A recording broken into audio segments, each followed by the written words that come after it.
Chapter 8:13. Qin Ning tightly gripped the Yuan eagle. She knew that he was serious and that he would really change his mind. She closed her mouth and walked out without saying a word. She opened the curtain and walked out, but Namu Kuo did not turn back at all. The moment she stepped out of the tent, he softly said, "Ah Ning, I'll make a bet with you. You'll definitely come back to find me." His voice was very, very soft. It was so soft that Qin Ning thought she was hearing things. She was in a very happy mood and did not have the mind to think if it was him saying those words or if there was something wrong with her ears.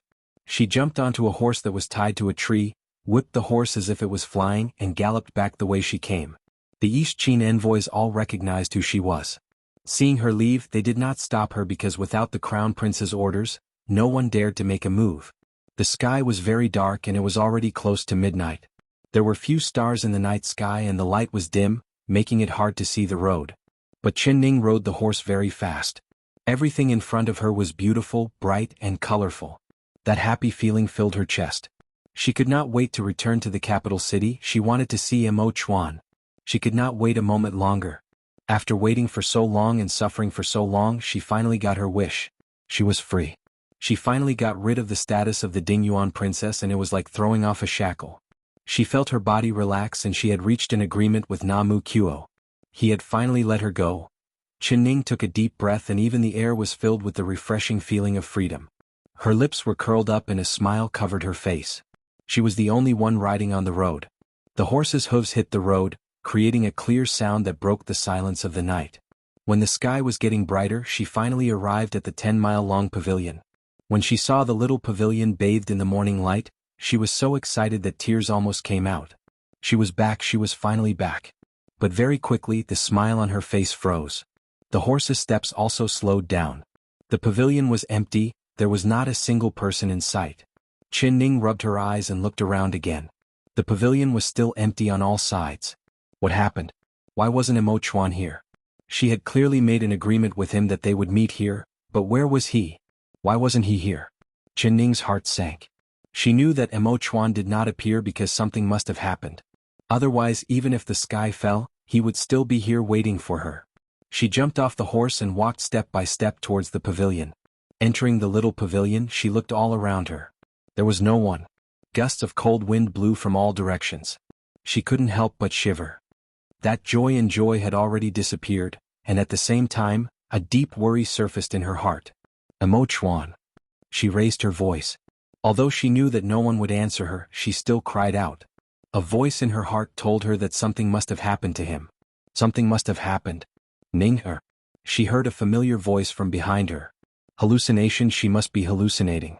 Mo Ning's Mo Chuan. Qin came. Ning. Mo. Ling. However, tears suddenly gushed out of her eyes. Chapter 8:14. It didn't seem like an illusion, it seemed like it was real. Qin Ning slowly turned around and she saw Mo Chuan with a single glance. He was standing not far behind her. His figure was tall and straight, with jet black eyebrows and clear eyes. There was a faint misty aura around his body and she saw him open his arms to her. She jumped into his embrace. She jumped so hard that it hurt her chest. She seemed to hear a sigh sound and he also felt the pain. But he immediately tightened his hold on her, tightly holding her in his embrace. It was like if he let go she would disappear. Mo Chuan, where did you go? I thought you weren't here, I thought something happened to you. You scared me to death. Her voice vaguely floated out from his embrace. Mo Chuan's heart was filled with excitement, but hearing her words he wanted to laugh and feel touched. He stroked her hair. I've been waiting here for you, not even taking half a step away. I promised you that I wouldn't leave until I see you, so how could I not be here? Then why didn't I see you? She looked up in confusion from his embrace. Mo Chuan tapped the tip of her nose and pointed up. With a smile he said, I've been lying in the pavilion watching the stars. I told myself that when the stars in the sky disappeared, you would appear. Then you really did appear. She bit her lips and wanted to laugh. Nonsense, I don't believe you didn't see me. Even if you didn't see me, you should have heard the sound of horse hooves. I heard it, but I didn't dare believe it was you. I thought I was dreaming. Ning, I really didn't dare believe it. You left without turning back, I thought. You thought I really left with Namu Kuo, right? You think that I really want to marry him and become the crown princess, don't you? Mo Chuan, why don't you believe me? Chen Ning interrupted him and her pretty face turned serious. She had clearly told him that she had absolute confidence in what she wanted to do, but he still doubted her, so she couldn't help but be angry. Of course I believe you, but I don't believe Namu Kuo. I don't believe he would let you go this easily. Ning, how did you make him willingly let you go? He lowered his head to look at her. Seeing her eyes shining like stars, his heart skipped a beat. This was real. It wasn't a dream, nor was it an illusion. She was really in his embrace. He could feel the softness and warmth of her body. It made his restless heart calm down. Actually, he didn't need to ask anything. He didn't want to know anything. As long as he held her, he would have everything. As for the reason, it wasn't important at all. Chen Ning did not answer his question. She buried her head back into his chest and put her ear close to his chest, listening to the strong and steady beat of his heart. Each beat was like the most moving sound in the world. It was even more touching than Namu Kuo's love song. After an unknown amount of time, Emo Chuan finally let go of his arms. He lifted her chin and looked deeply into her face, looking over her face. His eyes wandered over her face. Chapter 8:15. The faint morning light illuminated her face. Her smile was clear and her eyes were bright, giving her a kind of beauty that was hard to describe. He knew what she meant. The sky was bright, so he should go to morning court. This was his responsibility and obligation as the emperor. But on such a bright and sunny morning, seeing her smile like a blooming flower, he suddenly wanted to throw away the heavy burden on his shoulders. He longed to be an ordinary person. At this time, going to a quiet place with his beloved girl, even if they didn't say anything and just sat there quietly holding hands, it was an indescribably beautiful feeling. Ning, come with me. He suddenly made up his mind. Holding her hand, he brought her onto the horse that she had ridden. His legs gently squeezed and the horse began to gallop. Where are you taking me? Hey Emo Chuan, aren't you going to morning court? The cool morning wind blew in and Chen Ning opened her eyes wide in Emo Chuan's embrace. She found that Emo Chuan wasn't taking her in the direction of the capital or the direction Namu Kuo left, but rather in the direction of the rising sun. I'm not going. Emo Chuan firmly replied. He tightly gripped the horse's reins and controlled the direction they were going. His future life would be like this horse's reins, firmly grasped in his hands. Chen Ning did not ask any more. She leaned into his embrace and quietly closed her eyes. No matter where Emo Chuan took her, she did not care. His direction was her direction and she would be with him for the rest of her life, never to be separated again. The horse finally stopped. Emo Chuan jumped off the horse and reached out to catch Chen Ning. Chen Ning found that they were in the middle of a field. There was a large vegetable field that was growing very well, looking very green. There were farmers in the field watering and fertilizing the crops. Old uncle, do you need help? We can help you water the crops. Emo Chuan pulled Chen Ning's hand and walked in front of a white-haired old man. He was currently sitting on the field with a straw hat in his hand, gasping for breath. There were 2 large buckets of water beside him and it seemed like he couldn't carry any more, so he was resting on the side of the road. Hearing this, the old man was pleasantly surprised. He looked up at Emo Chuan and found that it was a stranger, so he hesitated. This little brother, you want to help me carry water? I don't have any money to give you. We don't need money. We just saw that old uncle is tired of carrying water, so we wanted to help. Emo Chuan replied with a smile. The old man saw that Emo Chuan was very handsome and spoke politely. The girl beside him was like a fresh flower, so he didn't look like a bad person, so he nodded. Little brother, you have a good heart. I'll have to trouble you to help me carry this water to the other side. As for this lady, it's better for her to sit here and rest. Don't tire your wife out. Shao shao shao shao of your wife. When they heard this Emo Chuan's words, Emo, shao Emo of heart. Shao shao shao shao shao shao shao shao Emo. After he finished watering the 2 buckets of water, he went to carry 2 more buckets until he had watered the entire field of the old man's house. Only then did he carry the empty buckets back to the old man's side. His face was not red and he was not out of breath. Chapter 8:16. The old man nodded and his wrinkled face was filled with a smile. We have to thank the current emperor, allowing our citizens to live better and better lives. However, we still have to thank a person this year. In order for our citizens to live better lives, she would rather live a bitter life. I wonder who old uncle is talking about? Emo Chuan asked in a curious voice. Of course it's our Ding Yuan princess. No, she is no longer the princess consort, we should call her the crown princess. In order for us to be exempted from a year's tribute, she abandoned her home and married to East Chin, sacrificing a lifetime of happiness. She truly is a good girl. If I can see her, I will definitely kowtow to her to thank her for her kindness." The old man rambled on, his two turbid eyes glowing. Emo Chuan couldn't help looking at Chen Ning. He had a smile on his face and his expression was filled with an indescribable pride. Hearing other people praise his beloved girl, he felt proud. Especially seeing the citizens thank her for her sacrifice, it made his heart sigh with emotion. When she first suggested this to him, he rejected her without even thinking because he couldn't bear for her to take the risk. But now it seemed like he understood her good intentions. She was not just doing this for their future, she was thinking even further than him. She knew that a year's worth of tribute would bring great benefits to West Chu and the citizens would be able to live a stable life. As for next year, he already had a better plan for next year. What he needed now was time. Ever since he ascended to the throne, he had been burdened by the huge amount of silver tribute every year. He could not bear to raise the taxes, nor could he bear to increase the burden on the people. Every time he had to rack his brains to collect this amount of silver. He had long been mentally and physically exhausted.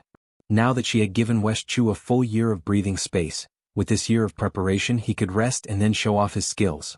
He would not let his country be in a situation where they could only take a beating and not fight back. Emo Chuan stood in an endless field and looked over it. The golden sunlight shined down on the ground and his chest was filled with lofty aspirations. His body was bathed in the golden sunlight, standing tall like a pine tree. His brows were filled with a bright glow. Chen Ning saw his expression and could already guess his thoughts. She couldn't help revealing a faint smile. He was proud of her, so how could she not be proud of him? Not only did he have her in his heart, he also had the citizens. Only with a country would there be a home. She stood next to him, holding his hand as she looked at the flourishing mountains and rivers in front of her. "Little brother, little girl, you've been tired all day, so you must be hungry, right? If you don't mind, how about you come to my house for a simple meal?" The old man sent them an invitation. Emo Chuan found that his stomach was rumbling with hunger. He looked up at the sky and couldn't help being shocked. It turned out that it took him more than half a day to fetch water and water the vegetables. When they arrived, it was still dawn and the sun had just risen, but now it was already dusk. He looked at Chen Ning with a face filled with guilt. He was busy and she had to wait for him on the side, starving him for half a day. Chapter 8:17. Her words were filled with ridicule. Emo Chuan found this funny and angry at the same time. "All right, we're willing to eat at the old uncle's house, but we're afraid of troubling the old uncle." Chen Ning smiled at the old man and happily agreed. "No trouble, no trouble. If the two of you are willing to come to my hut, then you are guests that we can't ask for." The old man picked up the 2 buckets with a smile. Stepping on the afterglow of the setting sun, he leisurely walked back to his home. Emo Chuan held Chen Ning's hand and followed behind him, admiring the scenery of the fields under the dusk. The old man's house was in a small courtyard not far from here. A white-haired old woman was feeding the chickens in the yard. Seeing the 3 people walk in, she couldn't help being stunned. "Old woman, quickly prepare a meal and entertain these 2 guests. This little brother is really kind. Seeing that I can't carry water, he took the initiative to help me carry it and even watered all the crops. He has been busy since morning and hasn't even had time to eat." When the old woman heard this, she thanked Emo Chuan and Chen Ning. Then she went into the kitchen and began to cook. The old man led the 2 of them into the room and said with a smile, "Little brother and little miss, there is no need to be so restrained. My house is very simple, but the room is still very clean. If the 2 of you are not in a rush, you can stay here for the night." Hearing this, Emo Chuan's heart couldn't help skipping a beat. He looked at Chen Ning wanting to see what she thought. Chen Ning said with a smile, "Many thanks, old uncle. Then I'll stay in the same room with the old woman tonight. My brother and old uncle can stay in the same room." When she said the words, "my brother," her voice was very gentle. She looked over at Emo Chuan and her eyes moved, making Emo Chuan's heart beat faster. The old man shook his head with a smile and said, Little miss, I don't think you 2 are brother and sister. Please allow me to ask, are you 2 lovers who eloped?" When Emo Chuan and Chen Ning heard this, their faces turned red. The old man gave a laugh and looked at the 2 of them with a very kind gaze. "Little brother and little miss, there is no need to be shy. Back then my family's old woman and I were also young. In the past, her father thought that my family was poor and didn't want her to marry me, so she secretly ran away with me. After several decades, I became old and her hair turned white. She lived with me for several decades and ate simple food for several decades, but we were still very happy. Why did you elope? Little brother, you don't seem like you come from a poor family. This little flower-like little girl, why did your father and mother dislike her? He saw that Mo Chuan and Chen Ning were both very beautiful, but their speech was different from the country people like them. Although Chen Ning was wearing a normal girl's clothes, her skin was as white as tofu, so she was definitely rich. Mo Chuan was also very handsome, so no matter how he looked at them, they were a match made in heaven. Mo Chuan had a very good impression of them, so he thought. You wanted them to say. Mo Chuan and Chen Ning smiled, thinking that they couldn't tell the story between them to this old man. Chapter 8:18. The old man smiled as he left the room, even closing the door for the two of them. There were only the two of them left in the room. They looked at each other and couldn't help laughing. This old uncle's eyes are like a torch, seeing that we are not husband and wife with a single glance.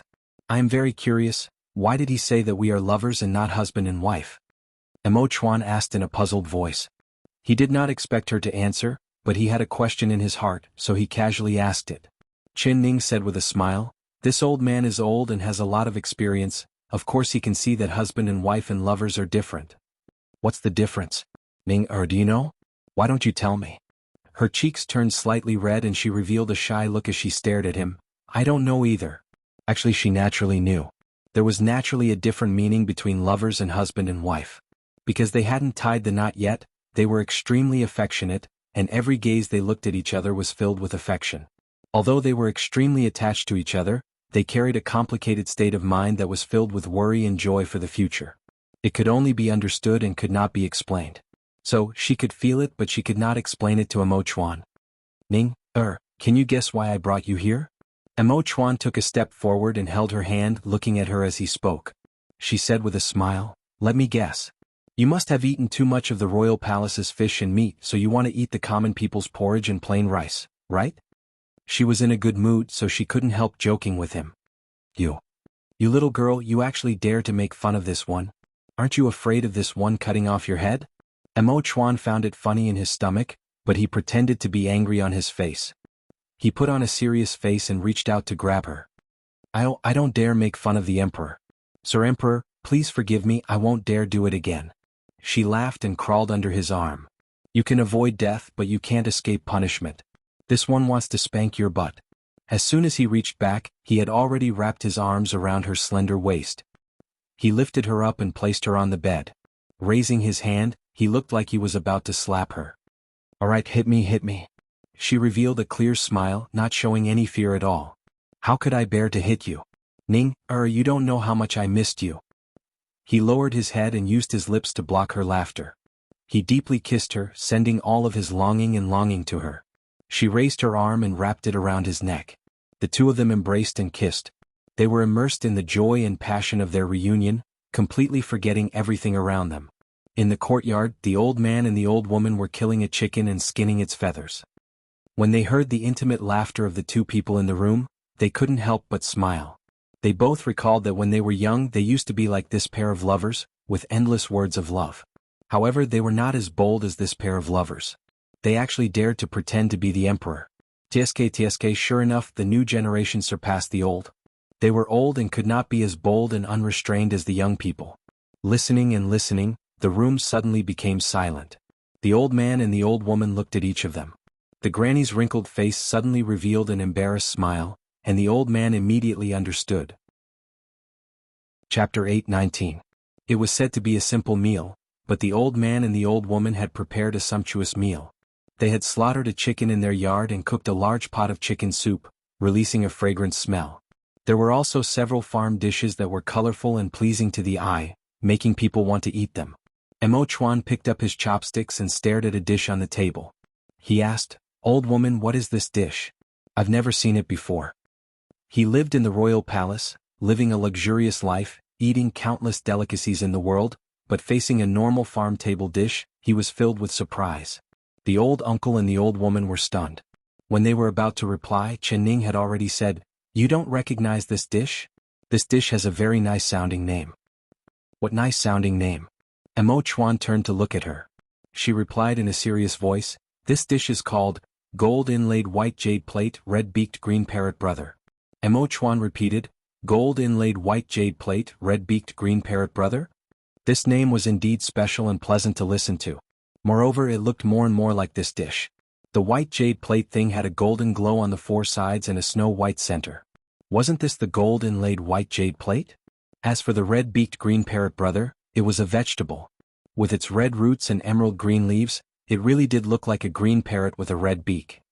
Good name, good name. I think the taste shouldn't be wrong. Emo Chuan praised. The old woman gave an "io" sound and began to laugh. What white jade plate, green parrot brother, this little miss is truly interesting. This dish is the most normal one, it's spinach tofu. Could it be you two have never eaten it before? She looked at Emo Chuan in a strange manner. Spinach tofu. Emo Chuan's face turned red to his ears and he glared at Qin Ning. She was becoming more and more daring. She was actually playing tricks on him, making him look like a fool in front of these two old men. Let's see how he will take care of her. Qin Ning laughed until she rubbed her stomach, not being able to stand up straight. She had once read such a joke in a book. It was about an emperor who was traveling incognito. Halfway through the journey, he was caught in the rain and stayed at a farmer's house. He had a simple meal, and on the table was this spinach roasted tofu dish. The emperor didn't know what it was, but he thought it was delicious. When he asked the farmer for the name of the dish, the farmer made up a name: gold inlaid with white jade, red-beaked green parrot. Later, when the emperor returned to the palace, he couldn't forget about this dish. He ordered the imperial chefs to make the same dish. The imperial chefs had never heard of a white jade plate or a green parrot. They were so anxious that their hair turned white. Later, after much difficulty, they found out that the dish came from a farmer.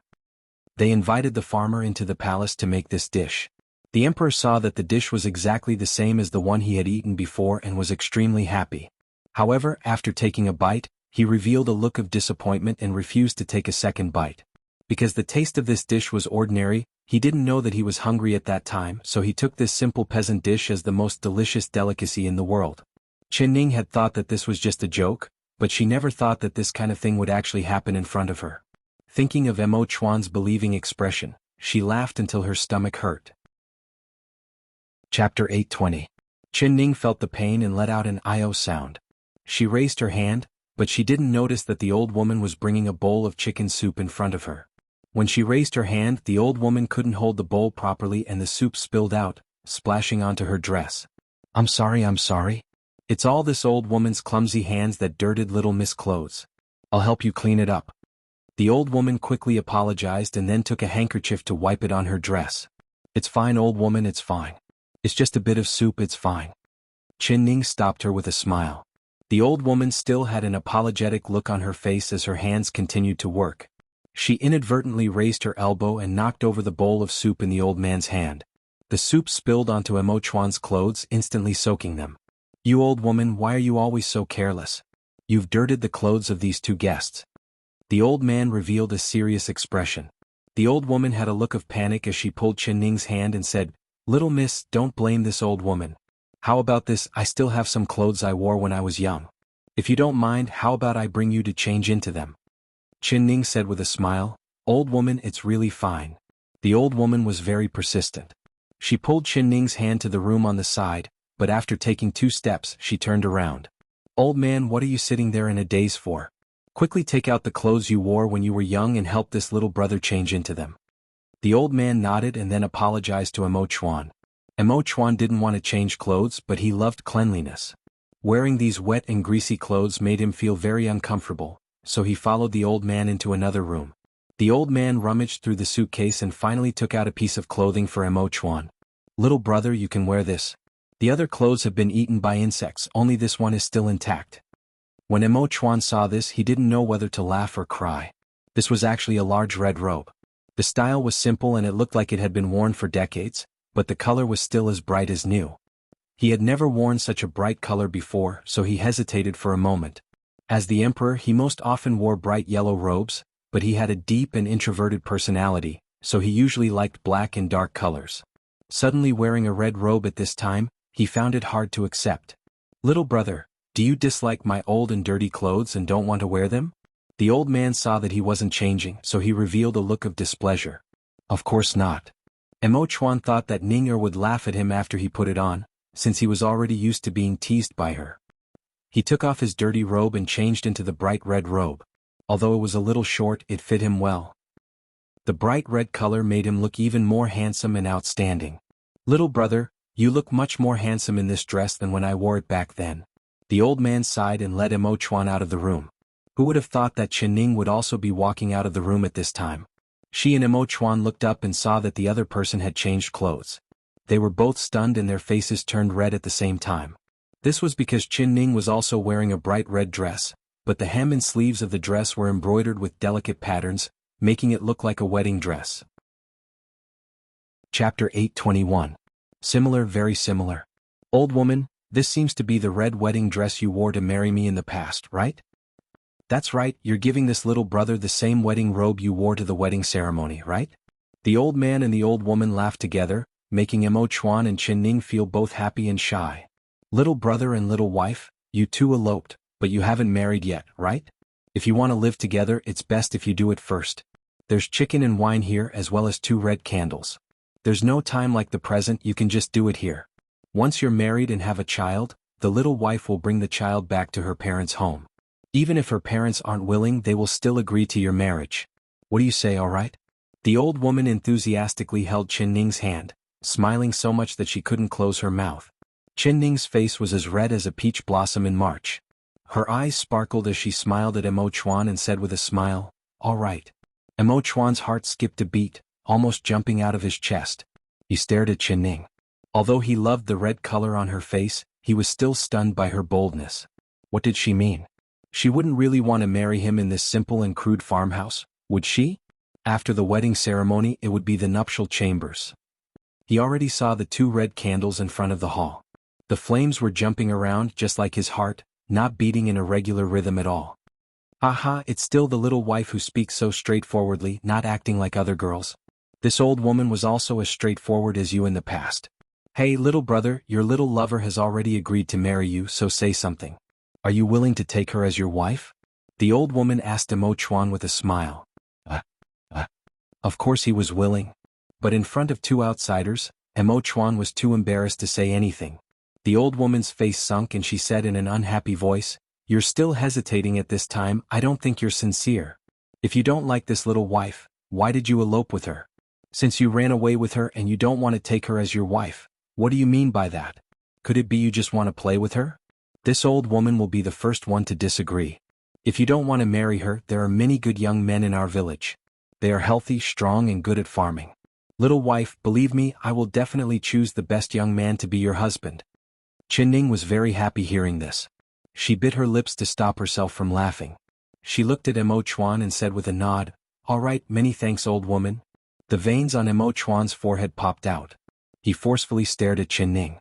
This girl was becoming more and more daring. She still dared to nod and say, "All right." You can't. The grandma stood in front of Chen Ning and said to him with a pout, "This kind of good girl, but you're not willing to marry her. Could it be that you won't allow others to marry her?" "Of Emo I'm Chen to be the same little wife." "Yeah." The old woman said, "You see the old, young woman's mother?" The granny's anger turned into joy. She and the old man congratulated the 2 of them. Chapter 822. Chen Ning raised her brows. "If I don't marry you, then I will regret it." In everyone's eyes, Emo Chuan was an emperor that was high above, enjoying the glory of the world and being respected by the people. But she knew how bitter and tiring it was for him to be an emperor. Marrying him, she might not be able to share his glory. She might have to accept many questions and criticisms as well as many unknown storms, but she was not afraid of any of it. She had made up her mind long ago. She was determined to follow him. She would go through fire and water. No matter how many difficulties there were in the future, she would walk to the end. "All right, then I'll marry you. You will be my only wife in this life, I will never turn my back on you," he firmly said, each word weighing 1,000 kilograms. She just looked at him and revealed a faint smile. The 2 of them bowed to the heavens and earth under the old man's praises before being sent into the bridal room. Because it was done in a hurry, there was a piece of red paper on the east and a piece of red cloth on the west, making it look a bit messy. Although it was messy, it added quite a bit of a happy atmosphere. Especially when they saw the bright red bedding on the simple wooden bed, the 2 of them couldn't help but blush, and their hearts beat faster. The old man and the grandma brought a pair of burning candles into the room and placed them on the table in front of the bed, bringing over several dishes and wine. Today is a joyous day for the two of you. This bedding is the one we used when we got married and it has already been washed clean. Please don't mind it, there is wine and food here. After the two of you eat, you should rest. A moment of spring is worth 1,000 gold, so us two old men and old women won't disturb you too. After the two of them said this with smiles, they left the room and closed the door for the two of them. They felt like they had made a good couple, so their hearts were filled with joy. They returned to the room to talk, recalling the scene of their marriage. The room was filled with red candles. Mo Chuan and Chen Ning were both wearing bright red wedding clothes, sitting across from each other at the table. The candlelight flickered and reflected a red glow on their faces. Mo Chuan's heart was beating fast and his palms were covered in sweat. His back was straight, not moving at all like a pine tree. Although he still had an expressionless face, Chen Ning could see from the subtle expressions on his face that he was as nervous as a taut bow. He did not even dare look at Chen Ning. Since the old couple left the room, his eyes had been staring at the old wooden table. It was like a flower had bloomed on the table, or like the person sitting in front of him was not his beloved girl, but rather a man-eating tiger. Chen Ning held her chin in her hand and looked at him without blinking. The more she looked, the more she wanted to laugh. This Mo Chuan, how could he be this cute? She suppressed a smile and stood up to pour 2 cups of wine. She gave one of the cups to Mo Chuan and said with a smile, "Mo Chuan, how about we drink wine?" When she stood up, Mo Chuan's eyes looked up and stared at her. But when he heard the words "cross cups," his face, which was already red to his ears, turned even redder. His eyebrows twitched as he stared at her in disbelief. Oh, how did she even know about crossing cups of wine? Why is she not shy like a bride? She actually poured wine for him as if nothing had happened. Chapter 823. She indeed did not feel like there was anything to be shy about. Like the wedding ceremony and the wedding night, she had seen it countless times in the modern era. Moreover, this was her first time wearing an ancient wedding dress, so her heart was filled with excitement, like she was playing house. But the more natural she was, the more Mo Chuan was annoyed. He was so nervous that he didn't know what to do, but she acted like nothing had happened. How could she be this calm? He suddenly thought of something. This wasn't her first time going through the wedding ceremony. When she and Chu Xiaoyang were married, did they drink wine like this? No wonder she seemed like she knew everything. He was filled with jealousy for no reason. Did I say something wrong? If you don't like drinking wine, then don't drink it. There's no need to look at me with such a serious face. Chen Ning was feeling even more strange. Although Mo Chuan's face did not have any expression, she could see that he was angry. It was a sunny day filled with spring winds, but in the blink of an eye, it had turned into a dark cloud that turned into rain. Mo Chuan took a deep breath and controlled the jealousy in his chest. He tightly closed his lips, not daring to open his mouth. He was afraid that he wouldn't be able to stop himself from asking. All right, you don't need to be unhappy. I know that you don't want to marry me. What wedding ceremony? It was just a joke. Originally, it couldn't be taken seriously. She did not even finish before she saw him suddenly stand up. He grabbed her wrist and pushed her to the wall. His head was suddenly pressed down, his fiery eyes were so close to her, and his hot breath was directly on her face. Couldn't be taken seriously? Playing with you? What do you mean?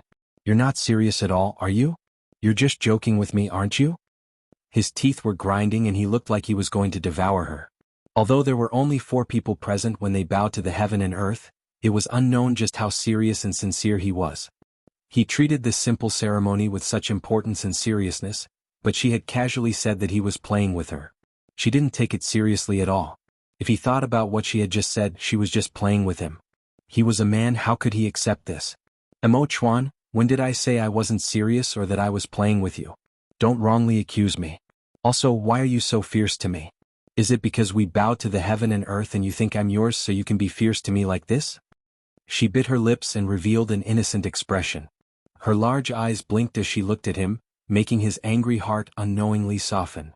He also realized that he looked too fierce. He had never spoken to her so harshly before. But he was angered by her. Ning, I don't want to be fierce to you. I will never be fierce to you again. I won't. His tone softened as he let go of her hand and stroked her soft black hair. All right, since she liked bowing to the heaven and earth, then he would accompany her. Ning. All of a sudden he was no longer conflicted and jealous. Shao, then let.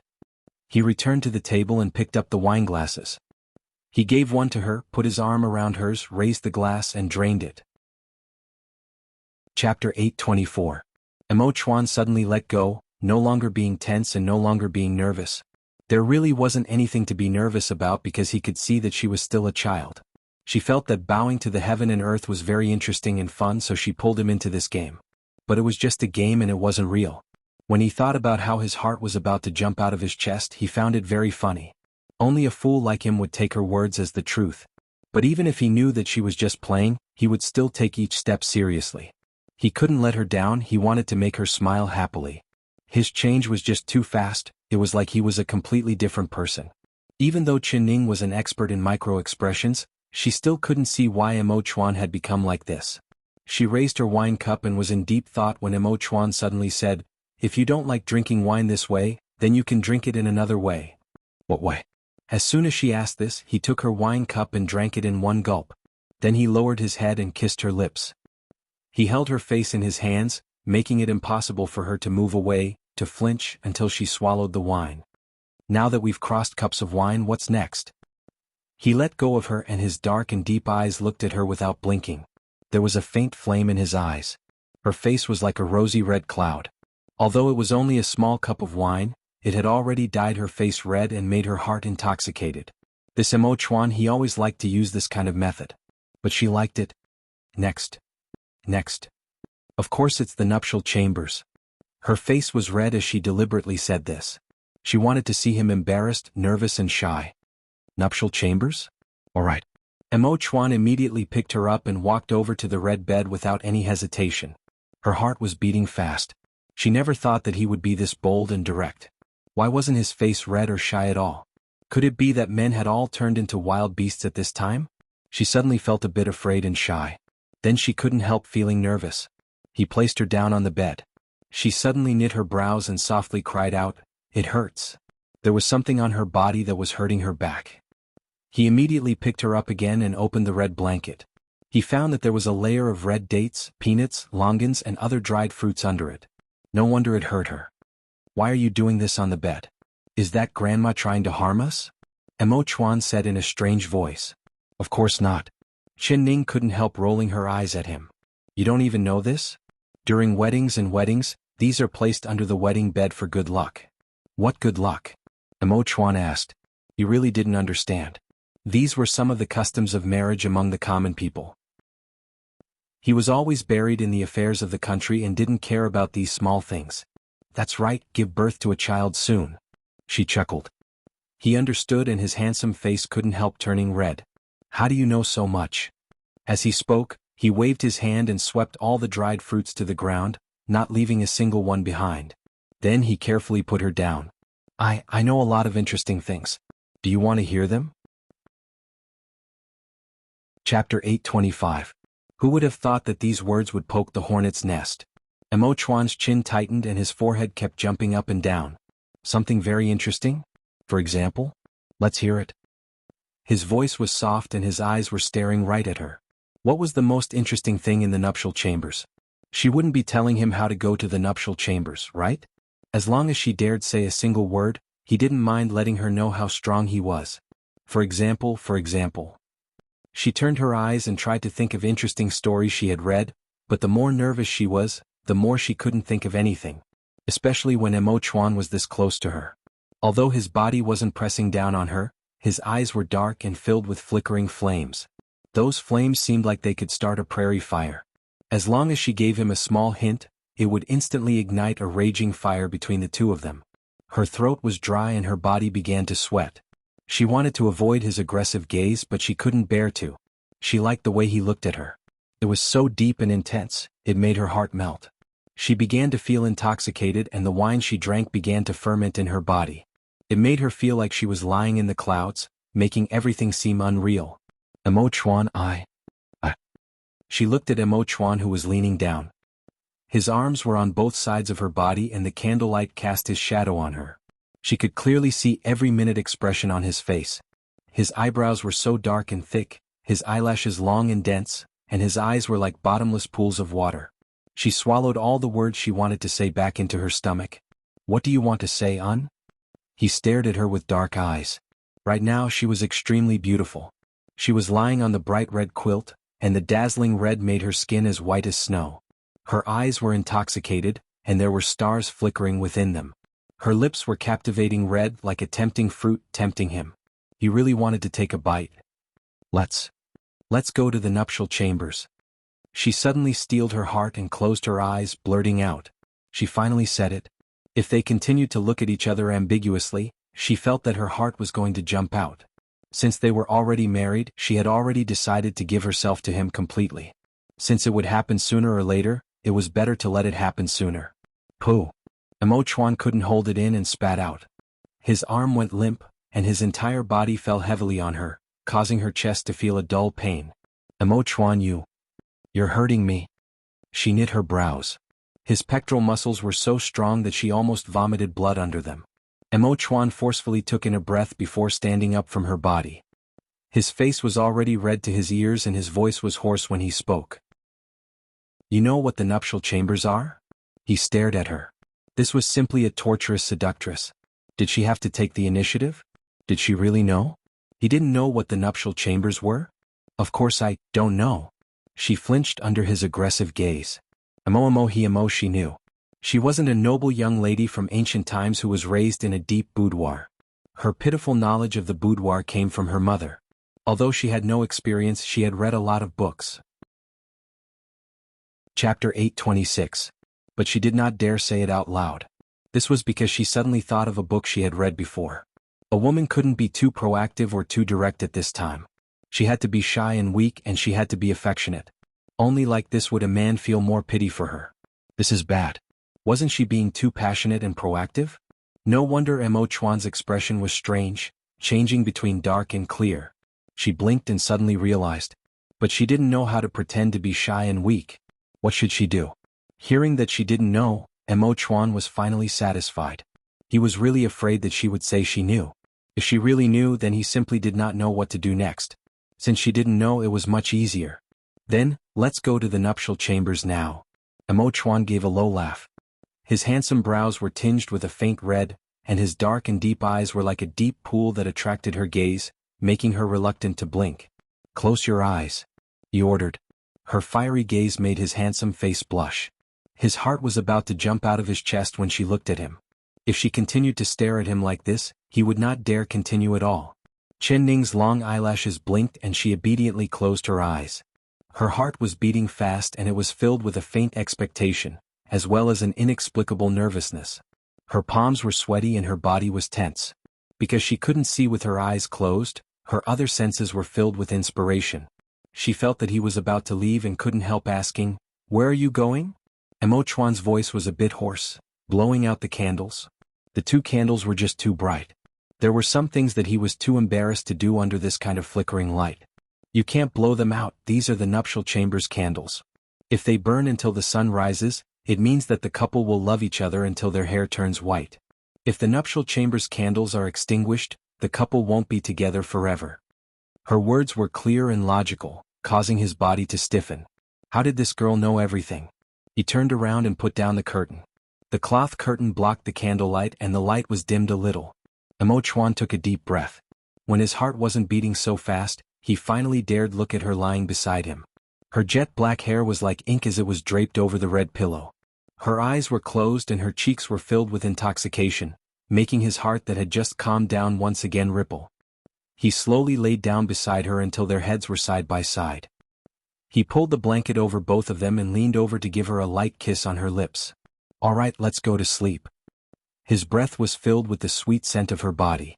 It seeped into his heart and made him involuntarily restless. It took a lot of effort for him to restrain himself from reaching out to hold her in his arms. His 2 arms were obediently stuck to the sides of his body, not moving at all. He didn't even touch a corner of her clothes. This was because he didn't dare to touch it. He was afraid that once he touched it, he would be confused about where he should touch and where he shouldn't.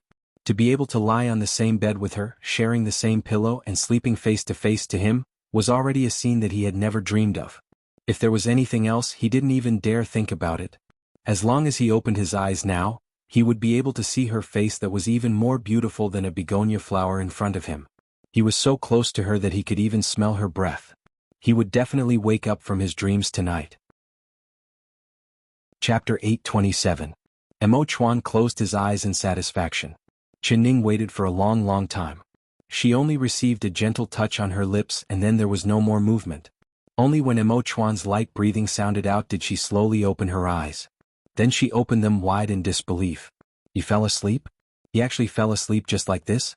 Didn't he just say he wanted to go to the bridal room with her?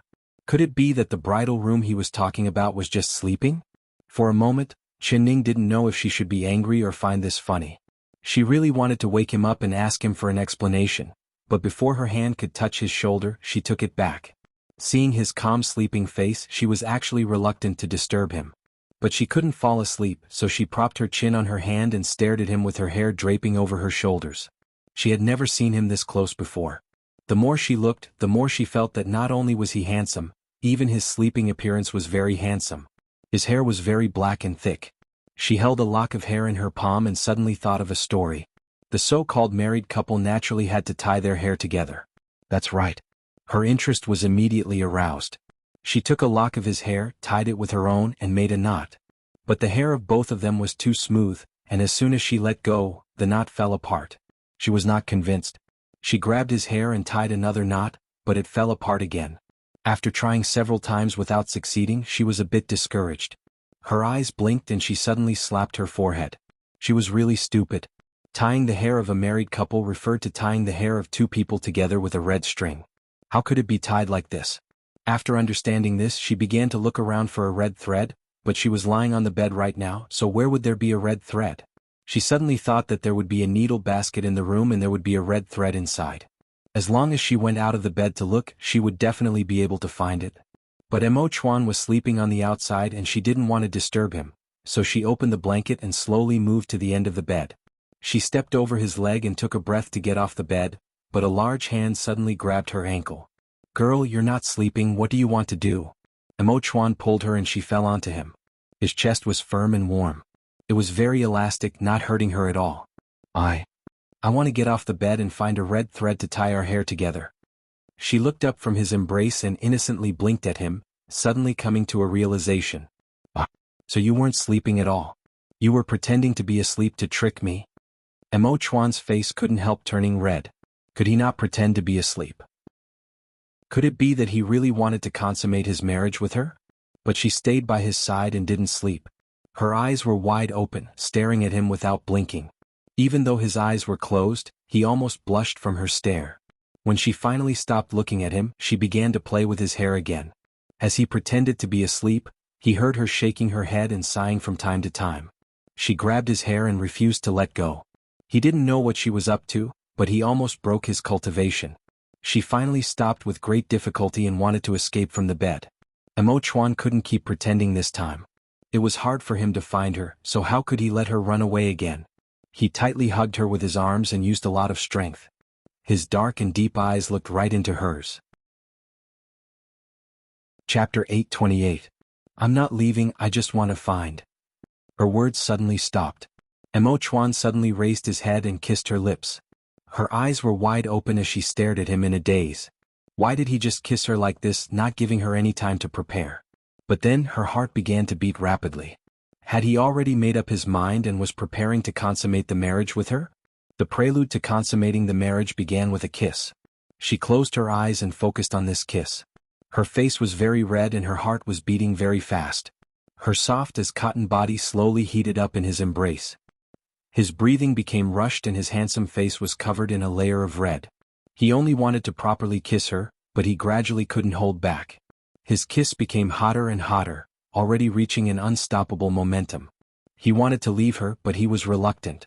Adding in the fact that she was tightly hugging his neck, he was incomparably intoxicated.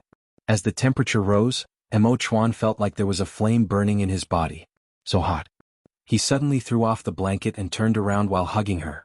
He placed her under his body, but he didn't put his body weight on her because he knew that she couldn't bear it. He closed his eyes and kissed her in ecstasy. His kiss was very deep and when he felt her response, he felt like he was flying into the sky. Then it became harder and harder for him to control his actions. He didn't know when, but his hand had already slid down from her soft face, caressing her slender and white neck. Then it slowly moved down, reaching into her collar, and further down, it was the place he wanted to touch but didn't dare to touch. He stopped. Ning, I want to touch you, can I? He took a deep breath and his lips slid down to her ear. He spoke in a low voice that was filled with suppressed excitement. Her cheeks turned red and she replied without even thinking. Of course you can, we've already gone through the wedding ceremony. I'm already married to you, so you can do whatever you want. Before she could finish, Mo Chuan had already covered her mouth. He felt that if she kept talking he really wouldn't be able to control himself. Do whatever I want. Did she not know how enticing these words were to a man? His willpower wasn't strong enough, he couldn't bear it. Mo Chuan's breathing was very chaotic, but his heart instantly calmed down. Now was not the time to take her. He retracted his hand from her collar and helped her fix her messy clothes. Then he held her in his arms and covered her with the quilt. He kissed her face and said gently, "Don't worry, I'll be fine. Ning, go to sleep." Mo Chuan, you don't want me? Chin Ning opened her eyes and looked at him. She bit her lips and her eyes were filled with confusion. He was clearly trembling with excitement, but he still restrained himself. She couldn't understand why he was restraining himself. "Yes, I'm going crazy," he replied in a low voice. "Then why didn't you do it? You said that you would wait for this moment until we consummate our marriage. Isn't it the wedding night now? Have I been touched by Chu Xiaoyang? If that's the case, I won't force you. Leave now." Chapter 829. She forcefully pushed his arms away and turned her head. Because of her anger, her eyes couldn't help filling with tears. "Silly girl, why would I care? I don't care at all, I just. He knew that she was angry, but he didn't know how to explain it. Wasn't she just playing around? Did she think this marriage was just a game? Did she really want him to turn this into reality? Did she really want to consummate the marriage with him? Mo Chuan's mind was in chaos and he couldn't understand what she was thinking. "Don't say anything, I don't want to hear it. Mo Chuan, leave immediately." She angrily covered her ears. She was angry and wronged. She was already taking the initiative, but as a man he was still hesitating and using all sorts of excuses. If he didn't dislike her, then what else could it be? Only she never would have thought that he would care about this. Was her innocence really that important to a woman? If she lost her chastity, he wouldn't even be willing to touch her? What was the use of saying such flowery words and loving words? With the truth in front of her, she couldn't even lie to herself. "Ning, don't be angry. Listen to me." He quickly went to hug her. His fingers touched her face and his hand was wet and warm. She was crying? Mo Chuan's heart skipped a beat. He turned her face and saw that her eyes were wet, just like two black grapes in a cold spring. She blinked and 2 drops of tears fell down. She suddenly calmed down and calmly looked at him. She calmly said, "Mo Chuan, I now know that you are the same as other men and the things you care about are the same, so I don't blame you. You can leave and pretend that we never met before. I will never appear in front of you again and you can peacefully be an emperor in the future. Marry a pure girl as your empress. Bless you." After she said this, she even curled her lips into a faint smile. Mo Chuan felt like his heart was about to explode. He couldn't understand what he had done wrong to make her be this resolute towards him. She even wanted him to marry another girl, blessing them and smiling at him. How could she smile? "Are you going to separate from me?" he asked in a hoarse voice. "Yes." She calmly looked at him. Her heart was filled with pain, but she was not willing to let him see her wound. "What? Just because I don't want you?" He couldn't figure it out. He was clearly doing it for her own good, but why was she so angry? Her accusations made him confused. Was she blaming him for not caring about her enough? But because he cared for her, he had to respect her. "I don't want to say it, I don't want to say a single word. Mo Chuan, I want to leave." She powerlessly closed her eyes. Her head hurt and her heart hurt even more. This was the wedding night that she had dreamed of. She had given herself to him wholeheartedly, but in the end, this was the outcome. He despised her and refused to take her. What else could she say? Mo Chuan stared at her. It was like his head had been struck by lightning, completely stunning him. He couldn't understand why she, who had been so gentle just a moment ago, would turn hostile so quickly. He looked at her cold face and her tightly closed eyes. It was clear that she didn't even want to look at him. "Is it that if I take you now, you won't be angry anymore and won't blame me?" He pondered for a long time before he could figure it out. Chapter 830. Chen Ning's face instantly turned red. It wasn't from shame but from anger. She suddenly sat up and her eyes popped out. Her chest rose up and down as she was so angry that she couldn't say a word. What did he mean she wouldn't be angry if he took her? She. When did she have that kind of meaning? She wasn't angry at him for this reason at all. Mo Chuan, leave immediately. She was filled with rage. She grabbed a pillow and threw it at his face with a lot of force. He didn't move and let her hit him. The soft pillow was like a tickle on his body, it didn't hurt at all. However, he saw her trembling with anger and it made his heart ache. He wanted to make her happy, but he had made her this angry. Don't be angry. I'll give you whatever you want, I'll give it all to you. Mo Chuan hugged her and pressed her under his body, forcefully kissing her lips. He kissed her with a lot of force, tightly entangling her, not letting her say a single word. Woo. She was stunned by his sudden kiss, and then she became even angrier. She struggled angrily under him. What was he doing? Was she forcing him to take her? When did she become this cheap? The more she thought about it, the angrier she became. She forcefully bit down. His lips were filled with pain as she bit them. The faint taste of blood spread on his tongue, but he tightly hugged her, not letting go. She turned her head to avoid his kiss and began to gasp for breath. She had almost suffocated from his kiss just now. If you don't want to touch me, then don't touch me. If you want me, then do it. If you don't want me, then don't. What do you take me for? Am I your toy? You. I hate you. She forcefully shouted out as tears fell from her eyes. She was too angry, she had never been this angry before. At this moment she really hated him. Mo Chuan's eyes darkened. His mouth was filled with the taste of blood and his lips were burning in pain as he looked at her with a confused gaze. Dear girl, what are you thinking in your heart? Why are you so hard to understand? When he didn't want her, she was angry. When he wanted her, she said that she hated him. What did she want him to do? As long as you don't get angry or hate me, I'll do whatever you want. Tell me, do you want me to want you or not? Mo Chuan stroked her angry red face and felt his heart ache. He felt that she was cute, but he couldn't get angry no matter what. His tone was careful, and the words that came out of his mouth made him blush in embarrassment, but he was willing to give up his pride in front of her. Chen Ning bit her lower lip, suddenly not knowing what to say. His expression was so serious, as though he really didn't know why he was angry. The way he looked at her was as deep as the sea, filled with deep love for her. If she were to say that he didn't love her, then his eyes clearly told her how much he loved her. Tell me, what do you want me to do to make you not angry? He wanted to kiss her, but he was afraid of angering her. His expression made her want to laugh and be angry at the same time. Do you think that I offended you just now? I really couldn't control myself just now, I just wanted to touch you. If you're not willing, then I won't think like this in the future. Didn't he not touch her yet? Could it be that thinking was wrong? Mo Chuan felt very wronged in his heart. Chapter 831. Chen Ning couldn't help rolling her eyes at him and then letting out a long sigh of relief. What kind of stubborn man had she met? She had clearly told him that he could do whatever he wanted, but he actually thought that she wasn't willing?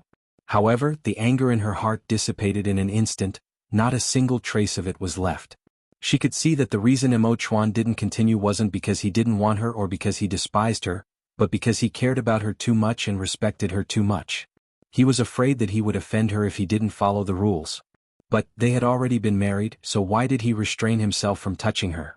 Could it be that he didn't take this wedding seriously? Was he just playing house with her? Mo Chuan, tell me. When you were bowing to the heaven and earth with me, what were you thinking? She suddenly looked at him in a very serious manner. Mo Chuan was stunned and his face turned hot. Quickly say it, you're not allowed to lie.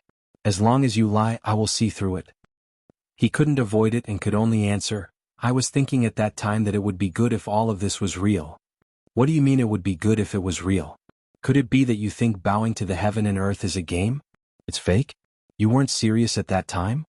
Her eyes popped out in surprise and she wanted to be angry again. Of course I was serious. It was you who thought it was a game, but no matter what, as long as you're happy, I'll play this game with you.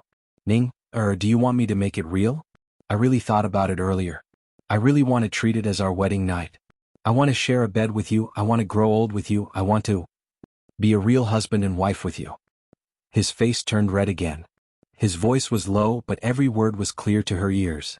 She was stunned by his words. He paused for a bit before continuing to say, But not now. I want to give you a grand and glorious wedding. I want you to become my wife in front of everyone, and I want you to openly appear in front of everyone. I don't want you to be wronged like this. Ning, it's not that I don't want you, I just want you too much, so I can't let you suffer a single bit of grievance. Do you still hate me, and are you still angry at me? If you still won't forgive me, then I swear that before we truly consummate our marriage, I will not touch a single finger of yours. I can endure it. Mo Chuan looked at her with a serious expression. He was very serious, looking as serious as he could be. He never made promises easily. Although being with her and not hugging her was an unbearable torture, he was willing to endure it for her. As Qin Ning listened, her heart was filled with emotions like a wave. Her eyes couldn't help becoming wet. This time it wasn't because she was angered by him, but because she was touched from the bottom of her heart, making her want to cry. She blinked and said in a low voice, Mo Chuan, you really are a cute fool. Then she threw herself into his arms, hugged his neck tightly, and took the initiative to kiss the corner of his lips. Mo Chuan was stunned like his acupuncture point had been poked. He could feel the soft fragrance of her lips, but he did not dare respond. He was afraid that he would not be able to control himself and do something that would make her angry. He didn't even dare hug her. Chapter 832. Mo Chuan, that wedding just now, perhaps it was very simple and ordinary in your eyes. There was no attention or glory, but when I bowed to the heaven and earth with you, I thought that from now on, we would be husband and wife, becoming one. I wasn't playing around, I was very, very serious. I just want to be with you, I don't care about anything else. I don't feel wronged at all. You really are silly, how could you think that I was playing around? Would I play around with my happiness? I want to give myself to you, but you don't want it. She pursed her lips in grievance and innocently blinked her large eyes. A flower bloomed in Mo Chuan's heart, making him almost unable to believe his own ears. Who says I don't want it? Of course I want it. He desperately hugged her, tightly holding her in his embrace as he said in a trembling voice, Ning, bite me as hard as you can. I feel like I'm dreaming. Are you really as serious as I am? Actually, when I bowed to the heaven and earth with you, I already thought of you as my wife, but that really is too unfair to you. He was so excited that his words were incoherent. A wave of ecstasy had completely submerged him. Qin Ning couldn't help wanting to laugh. She bit his ear and said in a low voice, You're just dreaming, fool. Mo Chuan smiled and his brows relaxed. His eyes that were as clear as the mountains in the distance curved up. All right, I'm dreaming. Then I want you to dream with me to keep this beautiful dream going. With her words, he no longer had any misgivings. That's right, they had already bowed to the heaven and earth and were now in the nuptial chambers. What did he have to worry about, what did he have to restrain? Of course he had to do what a groom should do. The temperature in the room became higher and they both began to sweat. Her face turned as red as a peach blossom in March and her expression became more and more charming. His heart began to beat faster and his mouth became dry. Ning, are you hot?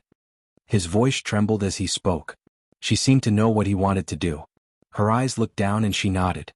Although she had been looking forward to this moment, when it really came she was still shy. Especially when she thought of what would happen next, she was so nervous that she couldn't move at all. Then I'll help you take off your clothes. Mo Chuan was even more nervous than her. He had never taken off a girl's clothes in his life before reaching out to untie her waist. His fingers were trembling and he couldn't untie it even after trying several times. Instead he pulled it into a dead knot.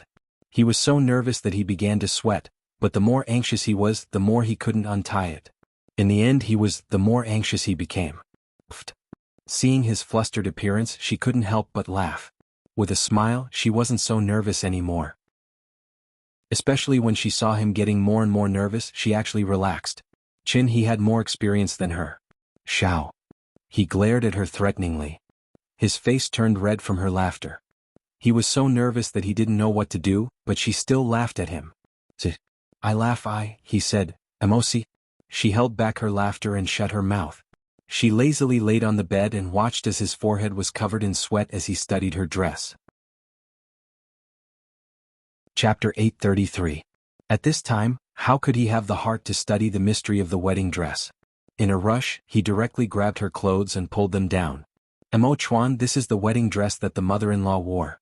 If you break it, the old mother-in-law will be heartbroken. She gave a soft laugh and held his hand. But this wedding dress is too hard to take off.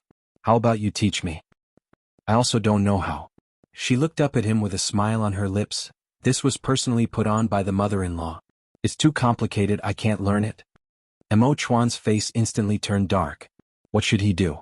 He couldn't take it off, or he couldn't take it off. He couldn't run out to find the mother-in-law to take off her clothes, right? That would be too shameful. But looking at the charming flower in front of him, not being able to eat her, this kind of heart-scratching feeling was just too torturous. Chen Ning gave a giggle, laughing so hard that she bent over. Why didn't she find that Mo Chuan was this cute and easy to trick before? He treated a random sentence of hers as the truth. Alright, so you were purposely teasing me. Little girl, see how I'll take care of you. He was embarrassed and angry as he held her down and tickled her under her arm. She kept begging for mercy from the tickling. I don't dare, I really don't dare. Her voice was delicate and charming, making his heart beat faster. He unknowingly stopped, but he still held her down and glared at her. Speak, why are you teasing me? I just wanted to tease you. Who told you to make me angry before, so we'll take our revenge and we're even. She revealed a smile. Why are you so narrow-minded? I'm so narrow-minded. Are you regretting marrying me? It's not too late if you regret it. No one saw our wedding, so it doesn't count. Who says it doesn't count? If you say it doesn't count, You'll what? She raised her chin and looked at him with a smile. Oh, kiss you.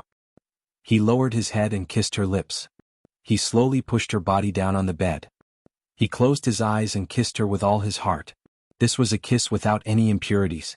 It was like he wanted to pass all of his passion to her through this kiss. He didn't tug on her dress again. The fiery impatience in his body had disappeared. Right now he just wanted to kiss her. That was enough. Chen Ning's eyes became slightly moist again. She accepted his kiss and also responded to it. She could feel his sincerity and love. Even at this time he respected her and restrained himself. He always followed her wishes and did not force her. In this world she could not find a second man who would love her like this and treat her like this. He was the only one. However, this was their wedding night. How could they end it with just a kiss and a hug? She said she was going to give herself to him. While Mo Chuan was kissing her in ecstasy, her hands were quietly moving over her body, undoing the incomparably complicated wedding dress without anyone noticing. Although the wedding dress was very complicated, she had a photographic memory, so she only needed to see it once to learn it. The bright red wedding dress spread out under her body like a blooming begonia flower, bright and beautiful. Chapter 834. Mo Chuan finally realized that something was wrong. The flame in his body that had been extinguished with great difficulty had unknowingly started to gather energy again. He was a bit annoyed. He couldn't control himself and he wouldn't help her take off her clothes. If this continued, wouldn't he be the one suffering? When he was prepared to leave her body, he was suddenly stunned and looked at her in a daze. Her black, waterfall-like hair covered the pillow, making her face look especially white and tender. She was staring at him without blinking, her clear and bright eyes were watery and her lips were bright red. The red wedding dress had come apart at an unknown time and her white as jade skin could be vaguely seen under her loose underwear. Through the open collar, he could see her slightly rising and falling chest, snow white and delicate. He suddenly looked away, not daring to keep looking. His heart was already beating so fast that it was about to jump out of his chest. She raised her hand and held his face, deeply looking into his eyes. Mo Chuan, do you like it? If you like it, then take it. I'm yours. She whispered. Mo Chuan couldn't say a single word. His throat was very hoarse and his face was as red as the wedding dress under her. His strong self-control collapsed in front of her, completely disappearing. He finally reached out with a trembling hand and placed it under the collar of her underwear, moving it down bit by bit. She just closed her eyes shyly, and her jade-like skin slid under his palm. Dong, dong, dong. His heart was beating so fast and his palm was soft. It was like he could feel her heartbeat. It was as fast and urgent as his own. His breathing became even more chaotic.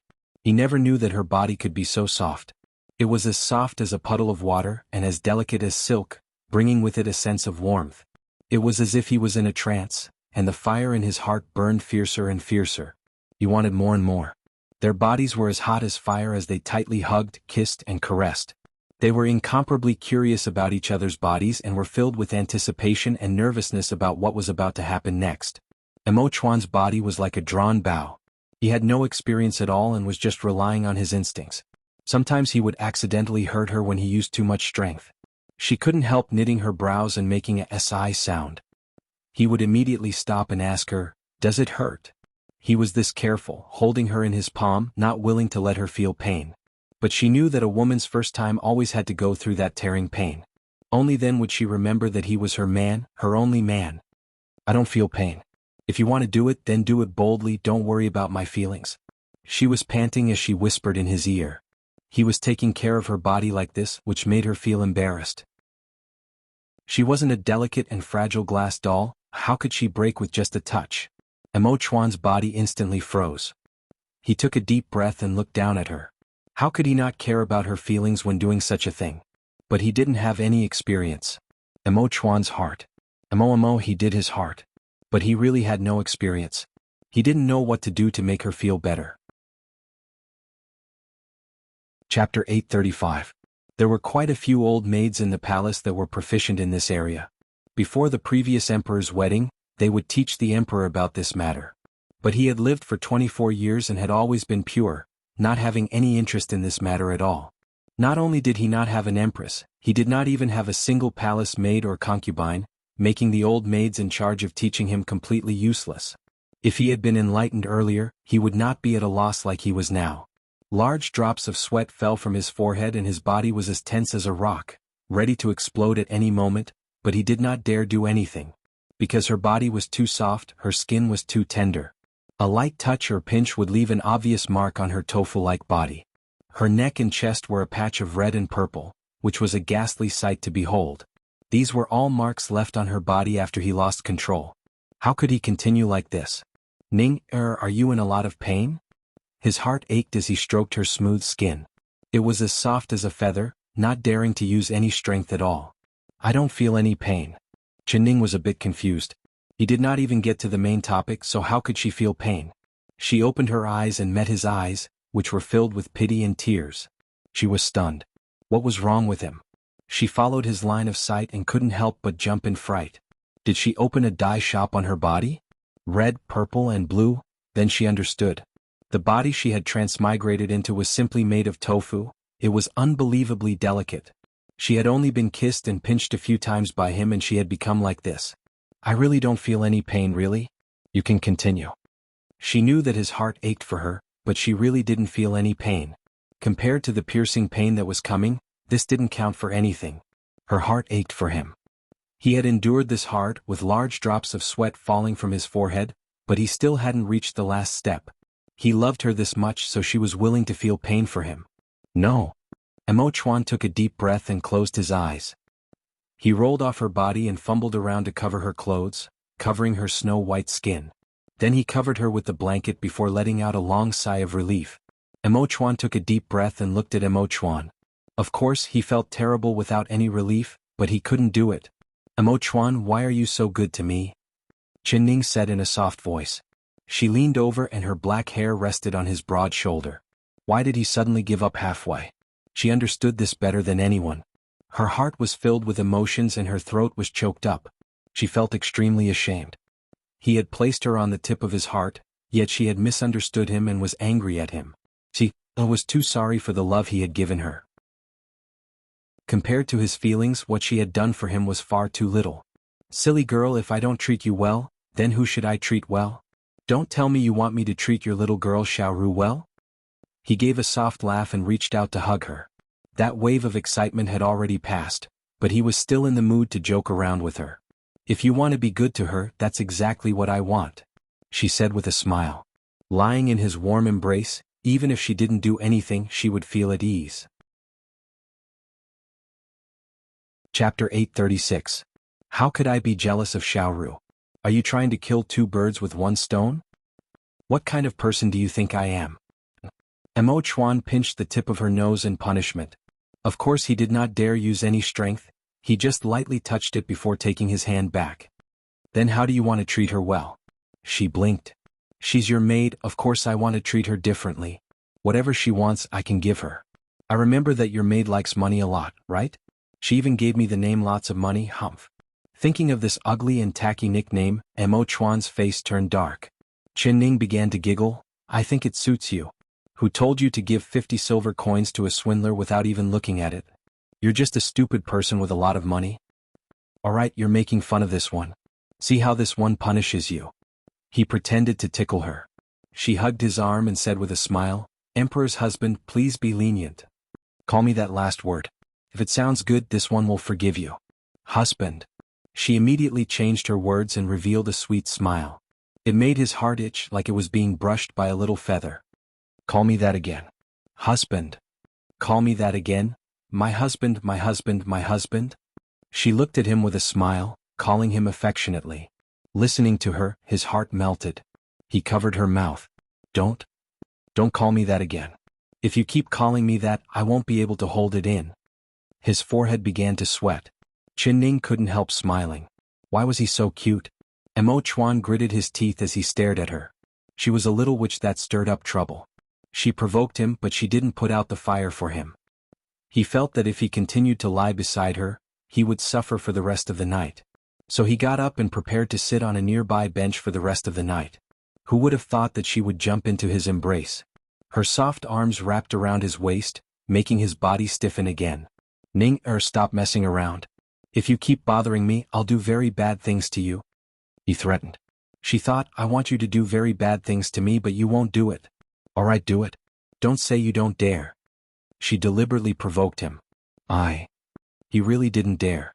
It wasn't because he was afraid, but because he was afraid of hurting her.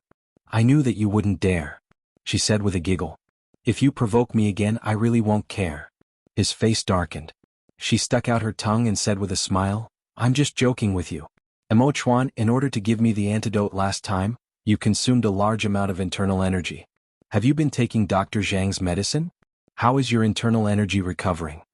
When it came to business, Mo Chuan's expression became serious. He nodded. Ning, I wanted to talk to you about this matter. I left in a hurry last time and didn't have time to ask you. Other than Dr. Zhang, did you tell anyone else about this recipe? Qin Ning shook her head and said, No, I don't know if this method is real or fake, it was just recorded in an ancient book. I had no other choice at the time, so I could only try it out. Saying this, she smiled and winked at him. Mo Chuan knew that she was teasing him, but he didn't laugh. His expression was very serious. Chapter 837. Qin Ning's eyes turned and she revealed a look of understanding. You're saying that a man is innocent, but treasuring a jade ring is his crime? That's right. Mo Chuan gave her a smile of praise. She really was smart, understanding with just a hint. I will definitely keep this secret and definitely won't reveal it. You can be assured. She promised. Towards you, of course, I'm assured. There are only a few people that know about this matter. You, me, Dr. Zhang, and Zhui Feng. Other than the four of us, there can't be a fifth person that knows. Then? You won't even tell Xiaoxi? Mo Chuan nodded. It's not that I don't trust Xiaoxi, but the fewer people that know about this the better. Xiaoxi is naturally loyal to me and would never betray me, but he is still young and can't resist some kind of temptation. For example, that girl of yours, Xiaoru. He looked at her with a smile. She blurted out, Xiaoxi is a eunuch, how could Xiaoru tempt him? That's hard to say. Are eunuchs not men? Eunuchs also have the feelings of men. This child Xiaoxi's life is very pitiful. He entered the palace when he was very young and was cleansed. I'm afraid he doesn't even know the difference between a man and a woman. Mo Chuan had a thoughtful look. He shook his head and stopped talking. Qin Ning was too embarrassed to ask, All right, I understand. I won't even tell Xiaoru, can you be assured like this? Ning, you still haven't told me why did Prince Namu let you go? According to what I know, he is infatuated with you and is determined to have you. What method did you use to escape? This question had been in his heart for a long time, but he never had a chance to ask her. She combed her hair and gave him a playful smile. I gave him a gift that he couldn't refuse. I asked him did he want the gift or me. In the end he chose that gift, so he let me go. She said with a smile. What gift was that? Even the Yixqing crown prince couldn't refuse it? Mo Chuan was very curious. This gift isn't worth a single coin to you, but to Namu Kuo, it is a treasure that cannot be bought with money. She purposely kept him in suspense, making his heart itch. You little girl, what kind of gift is it? She smiled and finally said, Actually, it's just some blueprints for building houses. I drew a few pages for him, teaching him how to build houses and sturdy bridges. Tell me these blueprints are worthless to you, right? Mo Chuan was even more doubtful. It's the building drawings? What kind of treasure is this? Isn't it easy for him to build a house? Our West Chu has skilled craftsmen in this field. The houses they build are spectacular. As long as he says a word, he can take away a large group of craftsmen. How could he give up on you for a few blueprints? This is simply unbelievable. Chapter 838. She asked Mo Chuan. Mo Chuan tightly knit his brows and thought for a while before replying. It must be because their ancestors are used to migrating and living in tents. They are not used to living in built houses. As for bridges? Is it because they lack craftsmen that are good at building bridges? Of course not. She shook her head. Then what is the reason? The reason is very simple. It is because the East Chin country's mainland is grasslands and the soil is very loose, so it is very suitable for growing plants. However, this kind of soil cannot be used to build houses because under the vegetation, there is a layer of sand, so it is impossible to build a solid foundation. If the foundation is not stable, the houses built will quickly collapse. This is why the East Chin country has always lived in tents and the reason why there are no bridges across the entire country. It's not that they don't want to live in stable houses or that they lack craftsmen, it's that they can't do it at all. Chen Ning's reasoning was easy to understand and Mo Chuan understood it once he heard it, but what he did not understand was how she knew it so clearly. What layer of sand, what not being able to build houses without a stable foundation. Everything was clear and logical. Even a well-read emperor like him did not know as much as she did. Then the blueprint you gave him was how to solve the problem of the layer of sand, allowing them to build strong houses and strong bridges? He asked. That's right. I've read books related to East Chin and understood that their land has this kind of flaw. Their ancestors have lived in tents and it is very hard for them. The winter winds are bone-chilling and the summer is incomparably hot. They want to be like our West Chu, having large and spacious houses to live in, but they can't do it. The houses they build will collapse in less than a month and it is very inconvenient without a bridge. So when Namu Kuo saw my blueprint, he treated it like a treasure because he is a man of great talent. Letting hundreds of thousands of East Chin citizens live in comfortable houses and building bridges across every river in East Chin, this has always been his wish. Compared to his wish, I am just a trivial girl. What do I count for? Mo Chuan, if you were Namu Kuo, what would you choose? Her voice was clear and her eyes were bright as she looked at him. Mo Chuan replied without any hesitation, of course I would choose you. His answer was out of Chen Ning's expectations. Mo Chuan hugged her and kissed her cheek. He said with a smile, our West Chu has strong houses and bridges, so of course I want you. Namu Kuo treats the blueprint as a treasure, so he gave up on you to choose it. He is known as the smartest person, but in my opinion he is not smart enough. What? Chen Ning looked at him. If I were him, I would choose you. With you, why would I be afraid of not having the blueprint?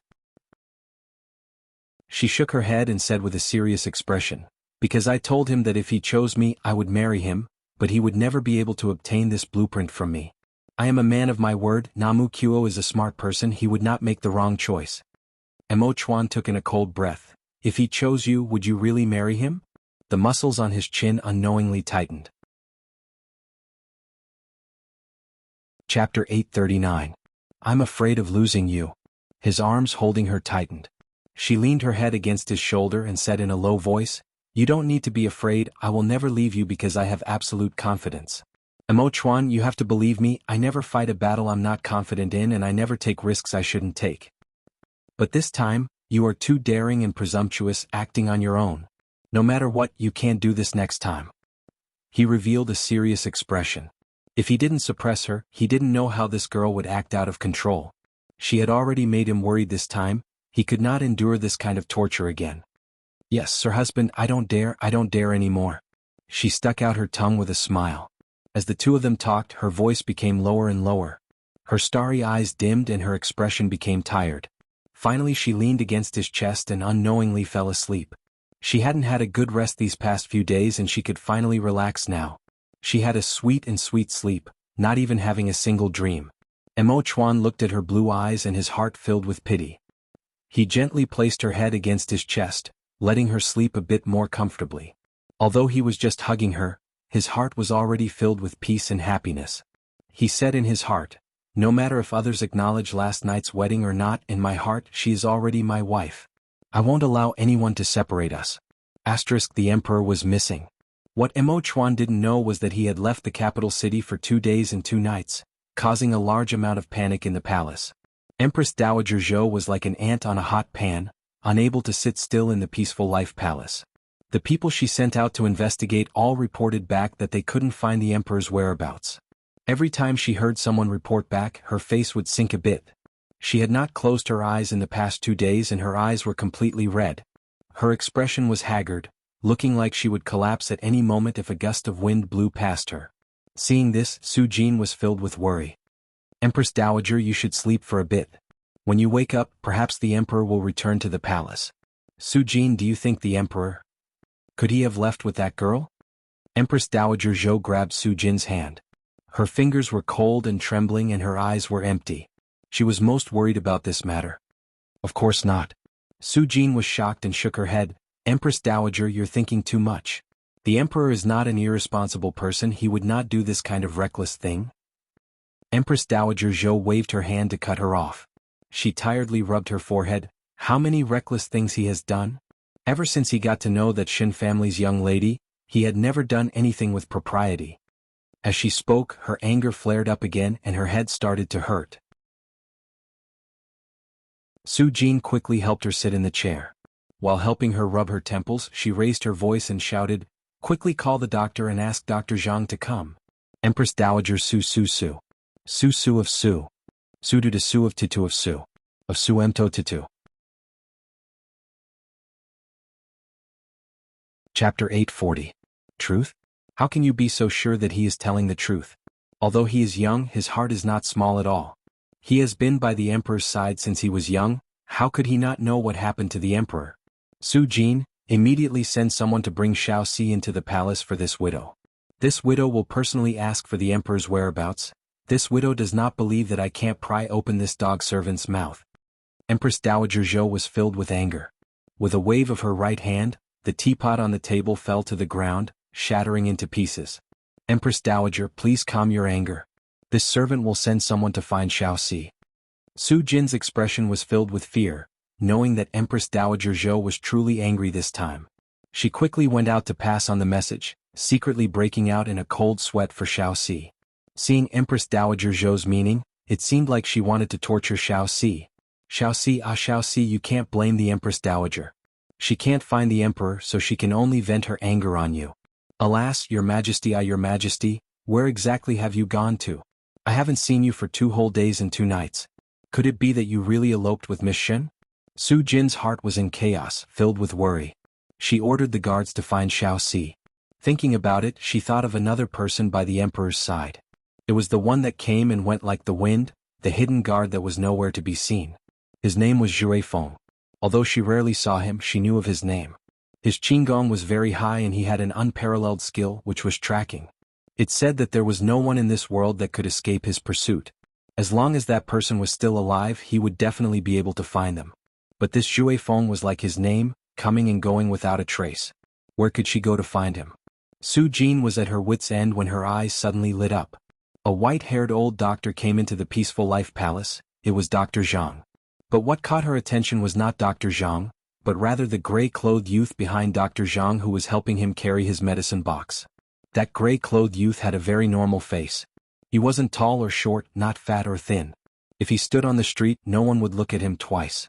But when Su Jin saw him, it was like a treasure falling from the sky. Her eyes quickly lit up. She quickened her steps to greet the gray-clothed youth with a look of excitement. You are Zhui Feng? When she was in the East Field, she had seen Zhui Feng once. At that time, she did not have a deep impression of him. She only remembered that he was wearing gray tight-sleeved clothes and had an expressionless face, which was very similar to the gray-clothed youth in front of her. Zhui Feng was stunned. Of course he knew who Su Jin was, so he gave her a slight bow and nodded. Auntie Su Jin, he greeted. Su Jin is Empress Dowager Zhou's most capable aunt, he greeted her greetings Su Jin. Su Jin. Zhui of Su Jin was Empress Dowager Zhou's most capable aunt, so he naturally had a deep impression of her. However, he had never met her before and had never spoken a single word to her. Who would have thought that when he stepped into the peaceful life palace, Su Jin would actually call out his name? He couldn't help but be startled. Then he became vigilant. Did he show his face a bit too much recently? Even the people in the Empress Dowager's palace recognized him. This was not a. Chapter 841. Su Jin was filled with joy as she said, "It's good that you're here. Where's the emperor?" Jue Feng was stunned. He looked at Su Jin, not understanding what she meant by this. He had been with Dr. Zhang for the past 2 days because the emperor had given Dr. Zhang a secret and important task, which was to make pills that could increase internal energy. How could he miss such a good thing, so he volunteered to help Dr. Zhang test the pills.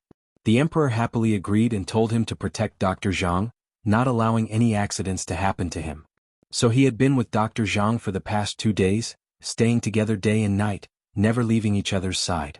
The news of Mo Chuan's disappearance was completely hidden by Empress Dowager Zhou. Other than the guards sent to search for the emperor, even the most trusted ministers did not know about this because she was worried that if this news was leaked, it would cause panic among the ministers. As for the emperor not going to court for 2 days, she found a very convincing reason. It was because he had to receive the East Qin envoys and the emperor had been working hard for several days. Adding that the wind was strong when he sent off the East Qin envoys, he had accidentally caught a cold. Only this reason could only be used for a few days. If it was too long, it would be exposed. So Empress Dowager Zhou was like an ant on a hot pan, unable to sit still. Now that Su Jin saw Jue Feng, it was equal to seeing the emperor's leg. How could she not be happy? That's right, where's the emperor? Aren't you the emperor's most capable secret guard? You are responsible for the emperor's safety, not taking a single step away from the emperor. If you're here, where's the emperor? Su Jin saw that Jue Feng was not replying, so she quickly asked another question. Could it be the emperor is not in the palace? Jue Feng still did not react and scratched the back of his head. Su Jin saw Jue Feng's wooden appearance and was filled with anger and worry. She raised her brows and said, "If the emperor was in the palace, would I still need to ask you for him?" She could not understand. They were both people by the emperor's side, but Xiaoxi was so smart, knowing everything with a nod. How could this Jue Feng be like a block of wood? Aunt Su Jin, this subordinate has been following the emperor's orders and has been helping Dr. Zhang do something for the past 2 days, so this subordinate has not been by the emperor's side. If the emperor is not in the palace, this subordinate does not know where he is. Jue Feng honestly replied. He turned to look at Dr. Zhang. "Dr. Zhang, you can testify for this subordinate, isn't it like this?" Jue Feng honestly replied. He turned to look at Dr. Zhang. "Dr. Zhang, is this subordinate's witness?" Su Jin was instantly shocked, secretly regretting that she didn't keep her mouth shut. How could she reveal the matter that Empress Dowager Zhou wanted to hide? Now even Dr. Zhang knew about it. What should she do? Her face paled, but it was too late to change her words now. She hurriedly put a finger to her lips and shushed him. "Feng," she said, "Jin Feng Shi, Jue with Jin, Shi." She looked to her left and right. Fortunately, there was no one around, so she heaved a sigh of relief. Dr. Zhang and Jue Feng's faces instantly became serious as they asked, "What is going on? How could the emperor disappear? When did this happen?" Su Jin took a breath. She knew it was useless to hide it and she still needed Jue Feng's help, so she simply explained the matter of the emperor disappearing over the past 2 days. Chapter 842. When Jue Feng was praised by her, he couldn't help feeling a bit smug. He scratched his head and said, "Aunt Su Jin is right, there is indeed no one I Jue Feng can't find." "Then what are you waiting for? Quickly go find the emperor." Su Jin stomped her foot and rolled her eyes at him. If it wasn't because she needed his help, she really wanted to scold Jue Feng. How big of a matter was the disappearance of the emperor, but he didn't seem to be in a hurry after hearing it. It made people angry just looking at him. Jue Feng hesitated a bit before saying, "Aunt Su Jin, the task the emperor gave this subordinate is to help Dr. Zhang. Before this matter is finished, this subordinate cannot take half a step away from Dr. Zhang. This subordinate does not dare disobey the emperor's orders." When Su Jin heard this, her nose almost went crooked from her anger. She was always dignified and polite, but she couldn't help pointing at Jue Feng's head at this time. "Is your head made of wood? You're not going to find the emperor even if he's gone? Is there anything more important than the emperor's safety in this world?" She was so angry that her face changed color. "And Su Jin, don't be angry. It's not that this subordinate doesn't want to find him, but rather this subordinate can't find him. Moreover, the emperor has such good martial arts, nothing will happen to him. He might just be in a bad mood, so he went out to relax. When the emperor's mood calms down, he will naturally come back. Jue Feng secretly looked at Su Jin's face. He thought that this old aunt looked gentle normally, but who would have thought that she would be this terrifying when she was angry? If it wasn't for the fact that his skull was hard, he would have been turned into a sieve by her. What he said was the truth. After following the emperor for so long, he could clearly see what happened to the emperor these past few days. Although he didn't understand why the usually pure emperor would change into a different person, constantly thinking about a girl and tossing and turning for a girl, he knew that this girl was married to the East Qin crown prince as the crown prince's princess. When she went to East Qin, she also took the emperor's heart with her. The emperor must be recuperating in a place where no one could find him. Of course he could find the emperor if he wanted to, and it wouldn't take any effort, but did he dare? He didn't dare. Finding the emperor at this time was the same as touching a tiger's, but he wasn't stupid. You brat really are bold. Do you only listen to the emperor's orders and treat the Empress Dowager's words as wind? Su Jin was finally angry. Actually, she knew in her heart that what Jue Feng said was the truth. The emperor must be hiding somewhere to grieve because he had this habit since he was young. When he was injured or wronged, he would never complain to anyone, not even Empress Dowager Zhou. He would always stay in a place where no one could find him, just like a lonely wolf. Every time Empress Zhou thought of this, she couldn't help but sigh. Empress Dowager Su Jin's heart and Empress Zhou's heart. But knowing was knowing, and she could not let people go to the emperor. She knew that the emperor was extremely heartbroken this time, and if he were to be impulsive and elope with that young lady of the Shen family, it would be a disaster. Ti Su Jin. He and Zhou Feng Su Jin Teet. Chapter 844. Jue Feng had been scolded and he was filled with anger. He glared at Xiao Xi's back and prepared to ignore him. This brat's mouth is this bad, let him be beaten to death by the Empress Dowager. He gave a snort and found a hidden place to hide. He was prepared to wait for Dr. Zhang to finish treating the Empress Dowager before escorting Dr. Zhang away. But after calming down and thinking about it, Xiao Xi's scolding of him wasn't without reason. This brat Xiao Xi had a lot of thoughts and ideas. Sometimes when the emperor gave him a task that he couldn't understand, it was Xiao Xi who gave him pointers that allowed him to follow the emperor's wishes. If there was someone who understood the emperor the most, it would be Xiao Xi. If Xiao Xi was really beaten to death by the Empress Dowager, the emperor's heart would ache a lot. Even if the emperor didn't feel heartache, Jue Feng couldn't bear to do this. After all, Xiao Xi had helped him quite a bit.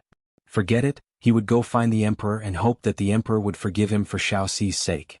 Jue Feng's figure swayed and he had already silently disappeared from the Peaceful Life Palace. Xiao Xi, if you don't want to suffer, then tell the truth to this widow. Where is the emperor? In the Peaceful Life Palace, Empress Dowager Zhou sat in the seat of honor, staring at Xiao Xi with a sharp gaze. Xiao Xi couldn't straighten his back as he knelt on the ground. He didn't dare raise his head and just kept kowtowing. Empress Dowager, this servant really doesn't know the emperor's whereabouts. Even if this servant was as bold as the heavens, I wouldn't dare lie to the Empress Dowager. He knew that a disaster was about to befall him today. The Empress Dowager was truly angry, and his little life would probably be lost in this Peaceful Life Palace. He looked around and saw several guards holding sticks that were thicker than an arm. The sticks were painted red, and this was the largest punishment stick in the palace. As long as one was hit, they would either die or be crippled. Xiao Xi's heart was filled with tears.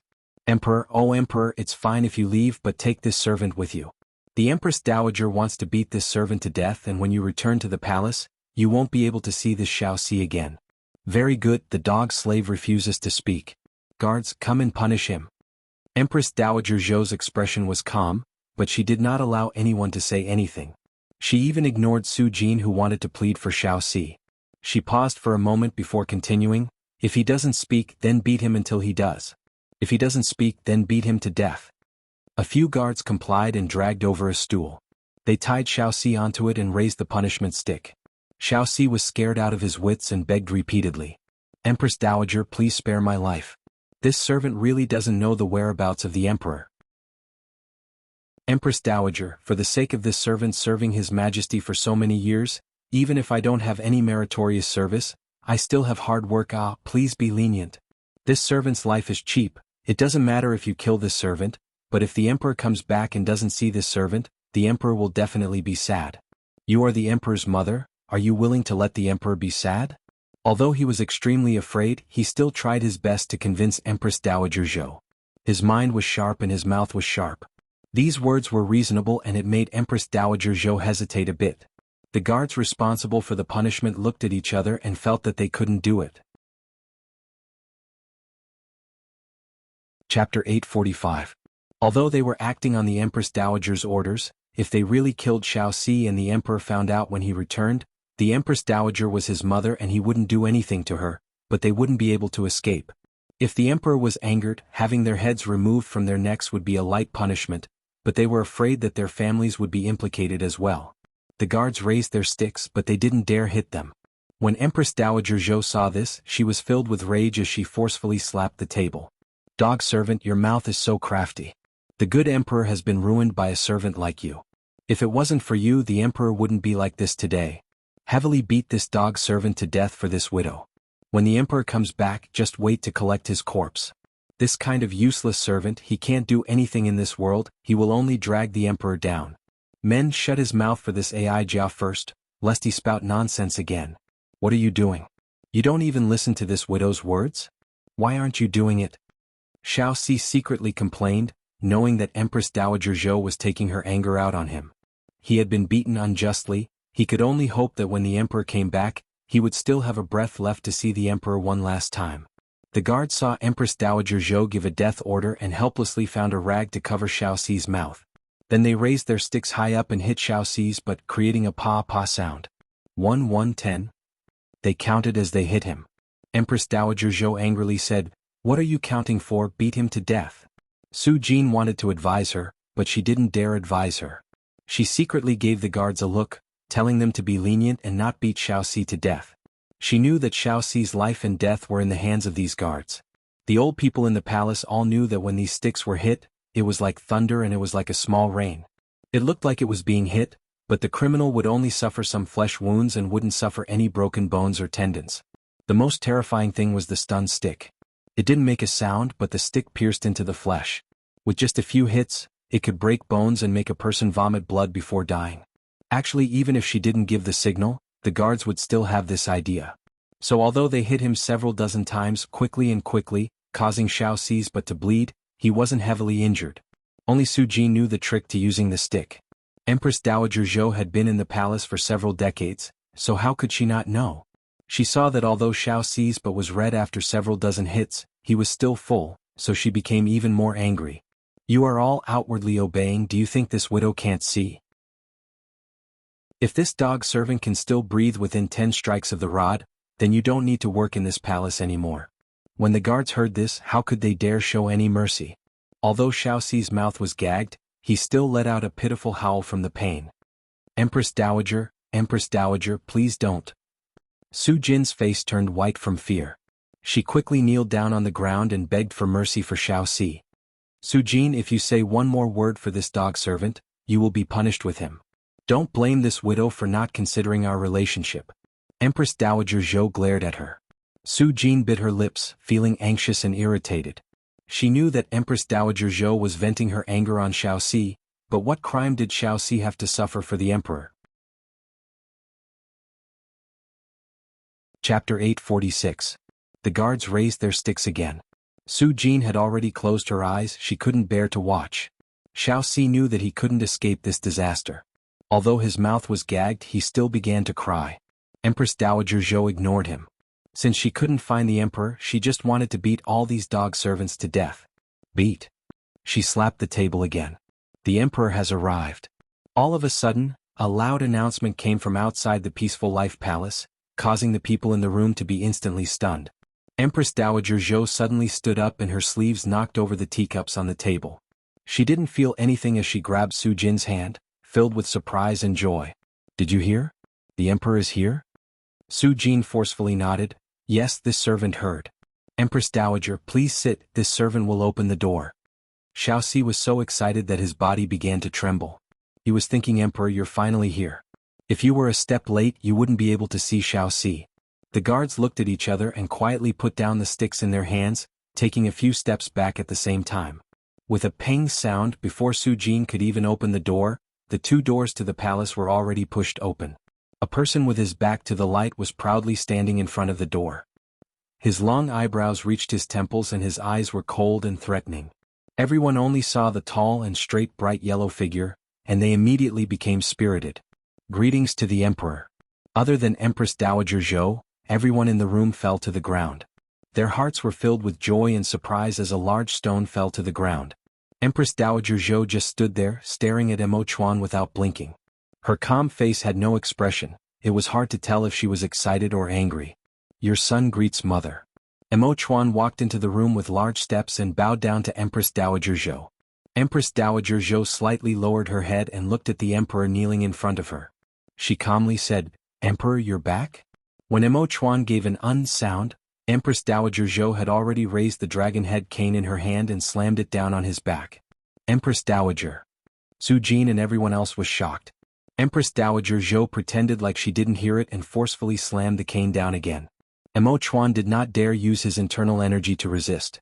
These 2 hits from the cane only caused 2 red marks to appear on his back, and it was very painful, but this pain was nothing to him at all. Emperor, this widow gave you 2 crutches today. Do you feel wronged? Empress Dowager Zhou said in a deep voice. Emo Chuan respectfully replied, Mother's beating was not unjust, it was your son's fault. Your son has come to ask for mother's forgiveness. You still know that you did something wrong? You have let down this widow's teachings. Empress Dowager Zhou forcefully slammed her cane on the ground. Your son knows his mistake. Please don't be angry, mother. You know your mistake? Tell this widow where did you go wrong? Empress Dowager Zhou stared at him and said, Your son shouldn't have left without saying goodbye and shouldn't have missed morning court for 2 days. Your son is the ruler of a country, but I have neglected politics. Your son has let down the people and let down mother. Emo Chuan replied. When Empress Dowager Zhou heard this, the anger in her heart finally dissipated a bit. Since you know you're wrong, get up. Emo Chuan stood up and suddenly knit his brows, making a Z sound. Empress Dowager Zhou couldn't help rolling her eyes at him. You think this widow hit me too hard? If you dare do it again, this widow will hit you even harder. Although she said this, she still asked Dr. Zhang, Do you have any ointment to treat injuries? Chapter 847. Dr. Zhang quickly said, Yes, this minister has the best blood circulation ointment here. He opened his medical box and took out a tube of ointment. Su Jin took it and gave it to Empress Dowager Zhou. Empress Dowager Zhou did not take it and looked back at her as she said, When did this widow have to personally do this kind of thing? Her meaning was for Su Jin to help Emo Chuan apply the ointment. Su Jin secretly laughed in her heart. The Empress Dowager still had this temper after all these years, wanting face to suffer. She clearly loved her son and cared about him, but she had to act like she didn't care. Emperor, can you lift your robe and let this servant help you apply the ointment? Emo Chuan shook his head and said, No need. His eyes fell onto Xiaoxi, who was tied to the bench, and a cold aura was released from his body, making the guards holding the torches couldn't help shiver. Who tied him up? Who covered his mouth? Who beat this one's people to this state? His cold eyes swept over the guards. The guards' faces turned pale in fear and they all kneeled down. Their bodies trembled as they kowtowed, not daring to say a word. This was because as long as they spoke, it would be the same as offending the Empress Dowager. They couldn't offend the Emperor and they didn't dare offend the Empress Dowager. This feeling of being caught in the cracks, it really was not a good feeling. Hey, you really are bold. This one hasn't returned to the palace for 2 days and you even dare to touch the people by this one's side. Who did this? You have the courage to touch this one's people, but you don't have the courage to admit it? Emo Chuan gave a cold laugh and walked beside Xiaoxi. His right hand gently brushed over him and the several dozen ropes binding Xiaoxi were cut by a sharp blade, being cut off. Many thanks for the Emperor's saving grace. Emperor, if you came back a step later, this servant would not have been able to see you again. Xiaoxi stood up and took out a rag from his mouth. He didn't care about the pain in his, but as he kneeled in front of Emo Chuan and hugged his right foot, crying without making a sound. You are this one's people, whoever touches you is the same as touching this one. You dog guards, you actually dare to make a move against this one's people, do you know your crimes? Emo Chuan's cold eyes swept over the guards and their faces turned pale as they kept kowtowing. Emperor, spare us, Emperor, spare us. How could Empress Dowager Zhou not see that the Emperor wanted to punish them? She slammed her dragon-headed walking stick on the ground and coldly said, Emperor, they are all guards in Aijia's palace. It was Aijia who ordered them to tie up Xiaoxi and make them do this. If you want to find someone to blame, then find Aijia. When the guards heard this, They all looked at Empress Dowager Zhou with gratitude, thinking that the Empress Dowager was truly a living bodhisattva. With the Empress Dowager's words, their lives were saved. Empress Dowager Zhou? I don't know what crime Xiaoxi committed for Imperial Mother to beat him to death? Mo Chuan Mo said Dowd, Chuan Mo is. Mo Mo Mo Mo Mo Mo Mo Mo Mo Mo Mo Dowd Mo Xiao Mo Xiao. Mo Ija gave the order to kill him and then choose a new intelligent and quick-witted servant for the emperor. Xiaoxi is this one servant, whether he is doing his best or not is up to this one. Mother, for this kind of small matter, there is no need for Mother to worry about it in the future. Mo Chuan looked at Empress Dowager Zhou with a straight back. Although his voice was respectful, his expression was cold. Chapter 848. Xiaoxi was filled with gratitude. He thought that following this kind of master, even if he had to die for him, he would be willing. Empress Dowager Zhou never thought that Mo Chuan would attack her like this for a servant. Her chest filled with anger and she couldn't help coughing, causing her old face to turn red. Empress Dowager, have some tea to moisten your throat. Su Jin quickly handed over a cup of hot tea while secretly looking at the emperor. She hoped that the emperor would say less and give Empress Dowager Zhou a way out. She saw this pair of mother and son begin to quarrel with each other and she knew it was not good. The Empress Dowager was like this and the emperor was also like this. If the two of them really fell out because of Xiaoxi, wouldn't they, the servants, be the ones to suffer? This widow won't drink. Empress Dowager Zhou was filled with anger, so she raised her hand and knocked over the teacup. She angrily glared at Su Jin and shouted, "You are becoming more and more bold. This widow's teachings over these years have all been wasted. You are relying on this widow's love for you. Do you still have this widow's master in your eyes?" Su Jin kneeled down. This servant knows her wrongs. She was thinking that she was taking the blame for the emperor again. She would rather the Empress Dowager scold her and take out her anger on her than argue with the emperor. Empress Dowager Zhou shouted, "Know your wrongs? This widow sees that you know your wrongs and won't repent. Kneel down for this widow. When you know your wrongs, then you can stand up." "Yes, Empress Dowager," Su Jin respectfully replied. Mo Chuan thought that as soon as he made an example, his mother had immediately returned the favor. Truly worthy of being his mother, the older the ginger, the spicier the tiger. Of course he understood the meaning behind Su Jin's eyes. She didn't want him and his mother to fight too much, but seeing his most trusted aide almost killed by his mother, how could he not be angry? But when he looked up, he saw that Empress Dowager Zhou's eyes were completely red and her expression was haggard. There seemed to be 2 more fine wrinkles on her brows and there was a bit more white hair on her temples. His heart suddenly felt sour. He wanted to give up everything in the palace and just live the life of a normal person, especially when he was with his beloved girl. He felt that time was short, like in the blink of an eye, a day and a night had quickly passed. But Empress Dowager Zhou couldn't hear any news of him in the palace, so she must be very worried. He only cared about his own happiness and ignored his mother's worries. This was wrong. Thinking of this, his anger towards Empress Dowager Zhou disappeared. He took a step forward and grabbed Empress Dowager Zhou's hand. Mother's eyes, of Empress Dowager Zhou, Chin and Empress Dowager Zhou's.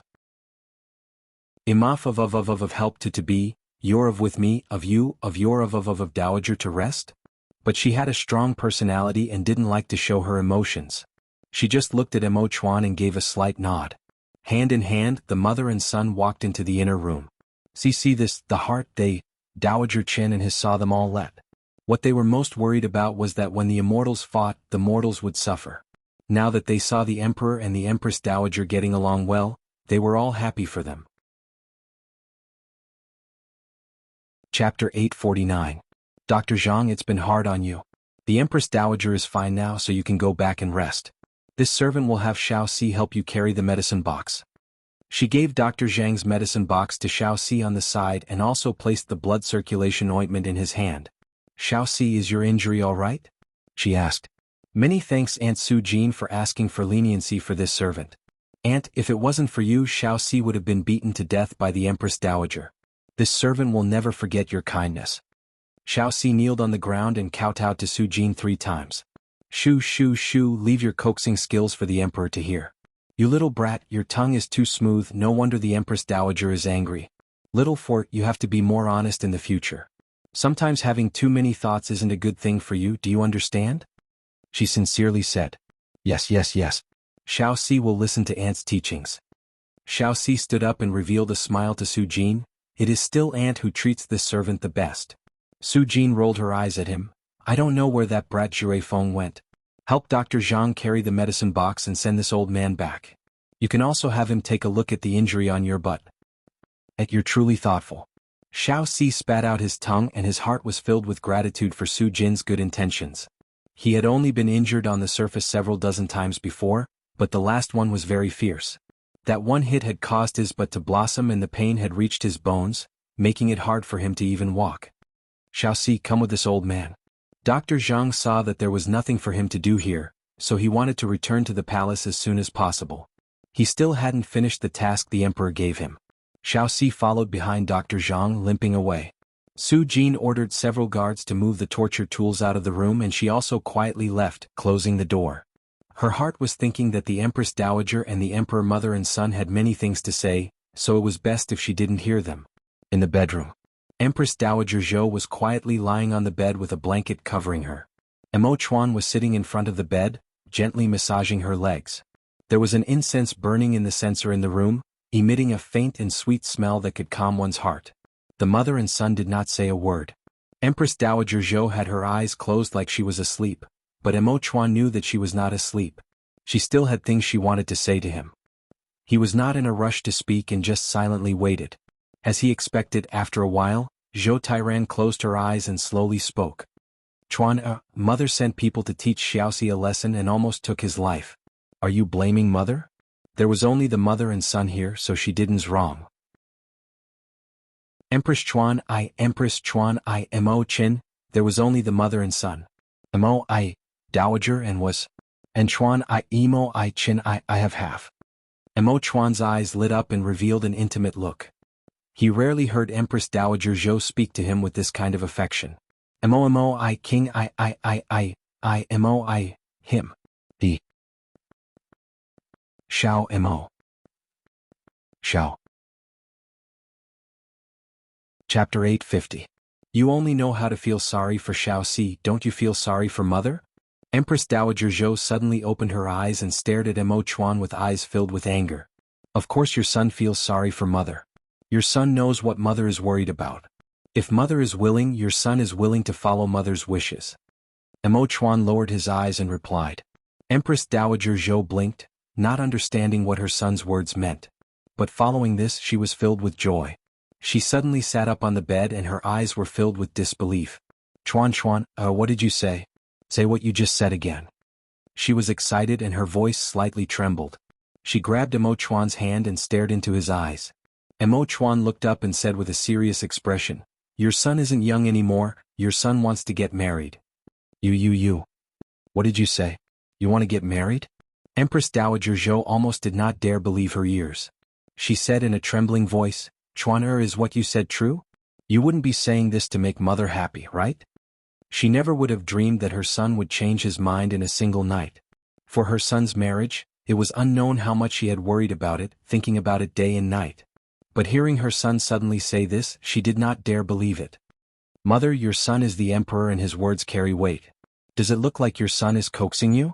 Mo Chuan's eyes sparkled and his expression was incomparably serious.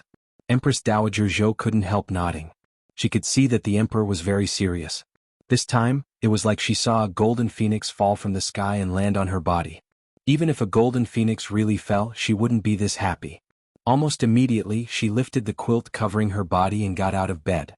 She didn't even bother to put on her shoes and hurriedly walked out. As she walked, she raised her voice and shouted, Su Jin. Su Jin. Empress Dowager, what orders do you have?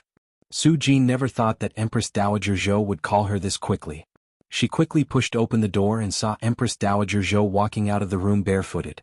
She was instantly shocked, not knowing what kind of big matter had happened for the Empress Dowager to not even put on her shoes. Empress Dowager, the floor is cold, this servant will bring your shoes. How could Empress Dowager Zhou care about wearing shoes? Even if the sky fell, it wouldn't be as important as her son's marriage. She revealed a happy smile. Su Jin, quick, bring me the yellow annals in the temple. I want to choose a good date. Also, quickly instruct the Imperial Clothing Bureau to make new clothes for His Majesty. Also, AI, what else is there? AI Jack can't remember. Su Jin quickly helped Ai Jia think, what else did Ai Jia miss? Su Jin had never seen Empress Dowager Zhou this happy before and was stunned. Hearing Empress Dowager Zhou's words, she was even more confused. But seeing Empress Dowager Zhou happy, she was also happy. She had been by Empress Dowager Zhou's side for several decades and she often saw Empress Dowager Zhou frowning and sighing. She rarely had a smile on her face, not to mention this kind of heartfelt smile. She couldn't help thinking what kind of miracle medicine the Emperor had given the Empress Dowager to make her so happy that she lost her composure. Chapter 851. However, Su Jin felt that the smile on the Emperor's face was a bit deep and she couldn't understand it. Empress Dowager, did something joyous happen? Please tell this servant and let this servant be happy as well. Su Jin saw that Empress Dowager Zhou was so happy that she couldn't speak. She would do this and then that, so she asked this with a smile. This widow was too happy and forgot to tell you. The Emperor is about to get married. Empress Dowager Zhou grabbed Su Jin's hand, unable to close her mouth from happiness. The Emperor is about to get married? Su Jin was stunned and couldn't help looking at the Emperor. Her heart was filled with wonder and her first thought was, could the Emperor have offended the Empress Dowager, so he made up this lie to make the Empress Dowager happy? But it didn't seem like it. Even if the Emperor wanted to make the Empress Dowager happy, he had his ways. He would never joke about this kind of matter. Then it was true? But the Emperor was getting married. Who was he marrying? It wouldn't be Miss Chen, right? Of course not. She immediately denied this thought. Miss Chen was already married off to the East Qing Crown Prince. It was impossible. Countless questions appeared in Su Jin's heart. Congratulations, Empress Dowager. Congratulations, Empress Dowager. This is truly great news. I wonder which family the Emperor is marrying? Empress Dowager Zhou was stunned. She finally realized that she had forgotten the most important question. Emperor, do you have a candidate in mind? She smiled as she looked at her son on the side. Her brows were filled with a smile that she couldn't hide, like she was suddenly 10 years younger. Mo Chuan slightly shook his head. Your son does not have anyone in mind. Everything will be decided by mother. You're letting this widow decide? Empress Dowager Zhou was surprised and happy. She didn't dare believe it. Your meaning is that you want this widow to help you choose an empress? Mo Chuan said with a faint smile. Your son believes in mother's eyes, but your son believes that one should choose a virtuous wife. The person your son wants to marry is our West Chu's empress, so it doesn't matter what this girl looks like. Your son hopes that she will be talented and have a broad mind. It would be best if she can be like mother, calm and composed. Only then can she be the head of the palace. Empress Dowager Zhou couldn't help nodding and saying in agreement, the Emperor is truly thoughtful. Not bad, not bad. Virtuous comes first, beauty comes second. This widow still needs to consider this Empress candidate. She began to think of all the talented women in the capital and there were several dozen candidates. She felt that this one was good and that one was not bad, but she had never seen them before. Although the Emperor said that he didn't care about his appearance as the Empress of the country, she couldn't be so ugly that she couldn't be seen by others. Furthermore, she had seen with her own eyes that the girl that the Emperor liked was a first-class beauty. In the entire capital, it would be extremely difficult to find someone more beautiful than that girl. If the girl that the Emperor picked out was only talented and virtuous but had no beauty, how could the Emperor be satisfied? The more Empress Zhou loved her, the more thought the son. Dowager that the more the Emperor was even thought. You was. Chapter 852. Empress Dowager Zhou thought about it and finally decided to follow her son's wishes. It was rare for her son to agree to marry, but her son might not be satisfied with the girl she liked, so it was better to let her son choose himself. As long as her son didn't marry the Chen family's girl, she was willing to marry anyone. Mother's meaning is that if your son likes it, mother will like it? If your son picks it, mother will agree? Mo Chuan's eyes slightly sparkled as his eyes filled with a glow of joy. Empress Dowager Zhou couldn't help smiling. Chuan, do you think mother is a dictator? If you like it, of course this widow will like it. This widow believes in your eyes. As long as it's a girl you pick, she will be our West Chu's future empress. She will not disappoint mother. She looked at Mo Chuan with an expectant gaze as a flower bloomed in her heart. Mo Chuan asked, then if your son likes a girl that doesn't come from an illustrious family and only has talent but no looks, mother won't mind? Empress Dowager Zhou was a bit stunned before saying, of course I don't mind as long as the Emperor likes it, it's fine. If you feel dissatisfied after marrying her, there are many good girls in this world. As the ruler of a country, you can marry as many as you want and you will find a good girl you like. Mo Chuan's face slightly sunk as he shook his head and said, "There are 3,000 beauties, but your son will only drink one. Your son is not a fickle person, otherwise your son wouldn't have married. Since I've decided to marry her, I will wholeheartedly treat her. Other than her, your son will not marry a second girl." His expression was firm and his words were like iron. Empress Dowager Zhou couldn't help taking in a cold breath as she asked, "Emperor, what do you mean? You will only marry one girl in your life? Only one empress? Could it be you don't want a harem and more concubines?" She thought that the emperor was finally enlightened and wanted to spread the leaves for the royal family, but who would have thought that the emperor's thoughts were completely different? Only marry a single empress? This was definitely not possible. Mo Chuan said without any hesitation, "Your son doesn't want to." Empress Dowager Zhou's face instantly turned cold.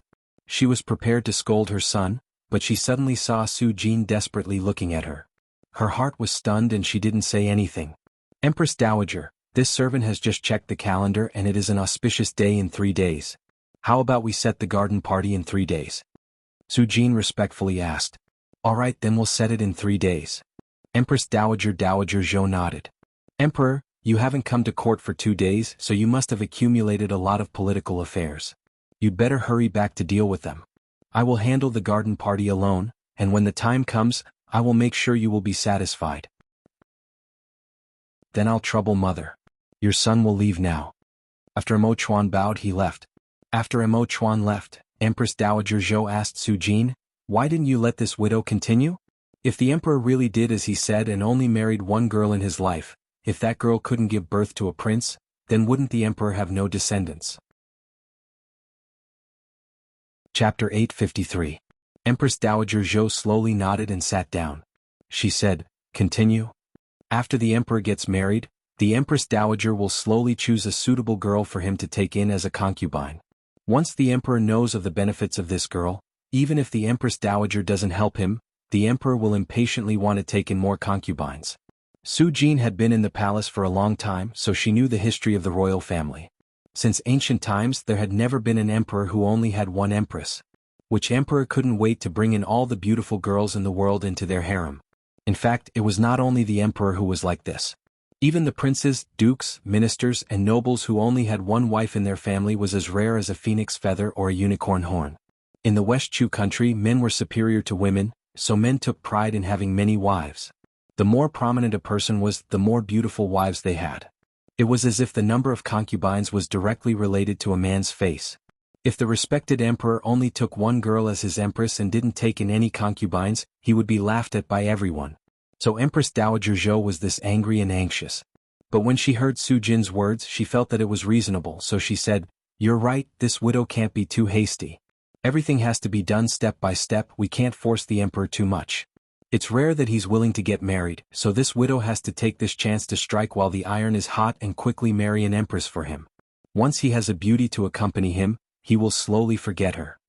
As for who this her was, Empress Dowager Zhou and Su Jin were both well aware of it. Empress Dowager Zhou thought about it and then said, "The emperor likes talented girls, he doesn't care about their family background. How about this? Bring in all the talented girls in the capital who haven't been betrothed yet. As long as the girl has talent, their family background can be ignored. This widow will choose a good empress for the emperor." Su Jin agreed and left. Empress Dowager Zhou sat in the chair and rubbed her forehead. Not knowing why, she suddenly thought of Chen Ning at this time. This girl's talent was second to none, no one could compare to her. Her son's eyes were indeed not normal, the girl he liked was the most outstanding. It was a pity that this girl had to marry someone. If she was only married, it wouldn't matter.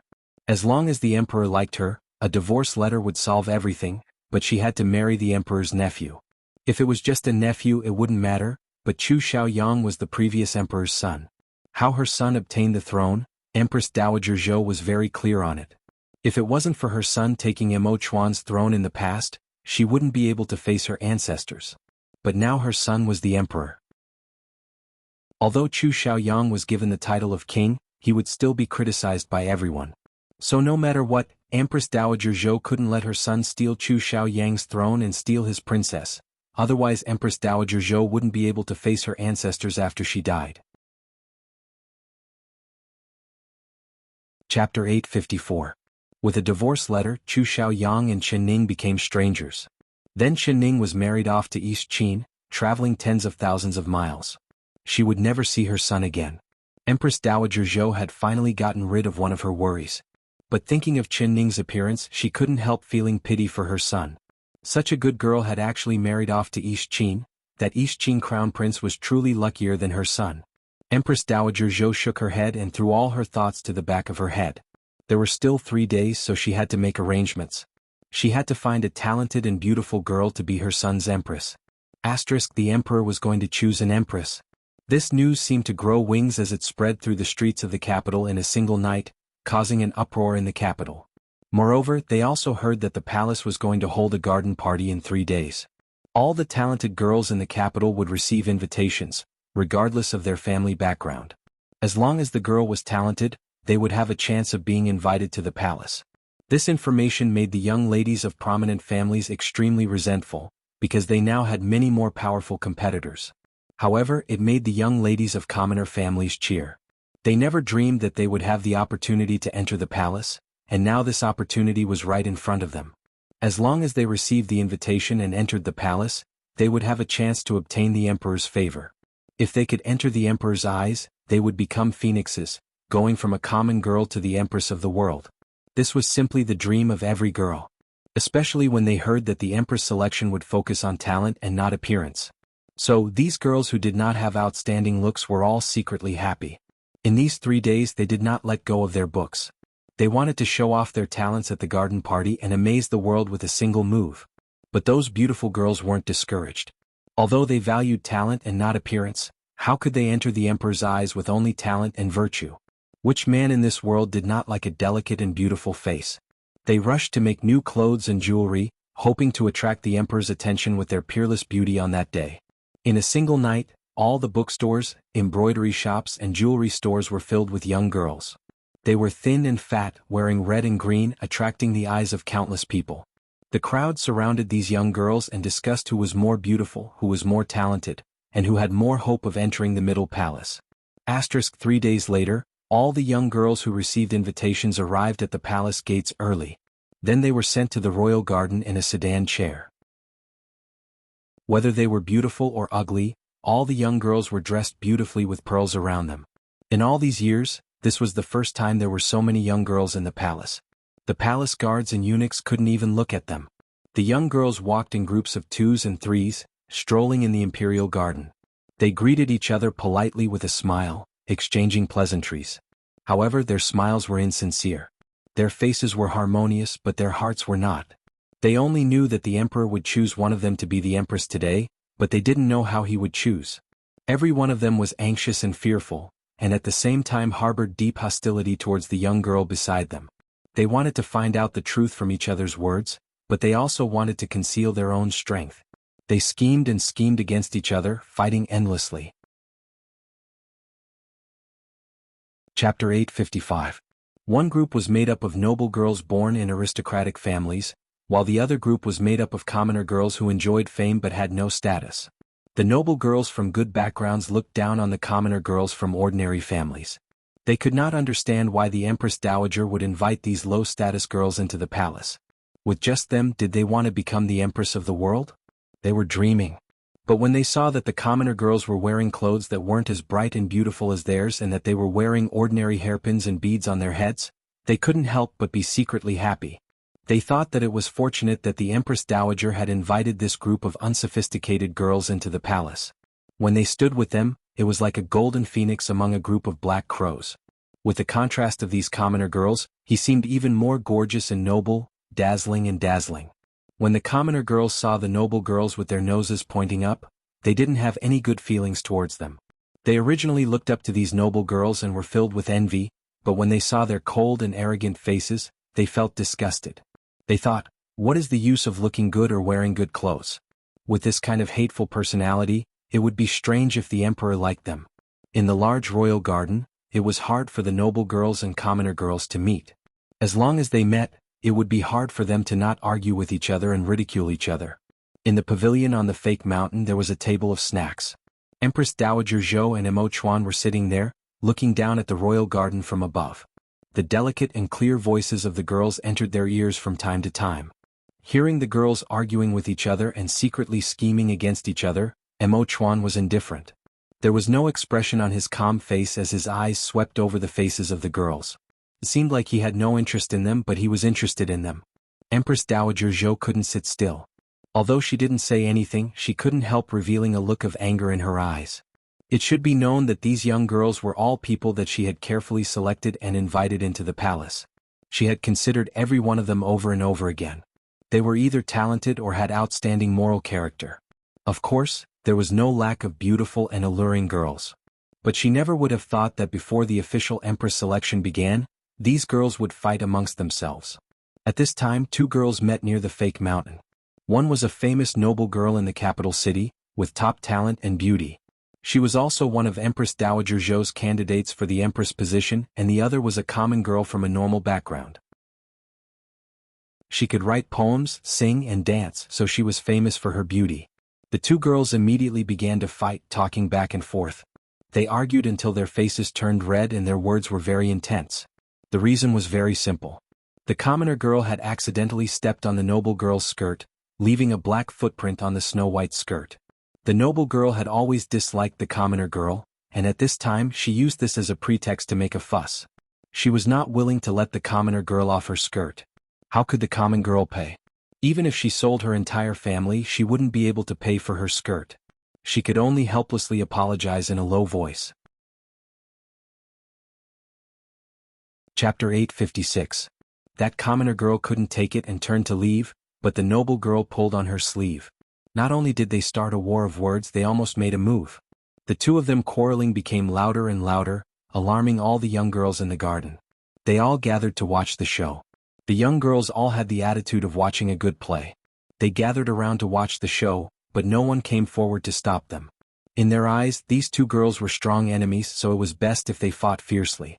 When both sides were heavily injured, the final winner would be them.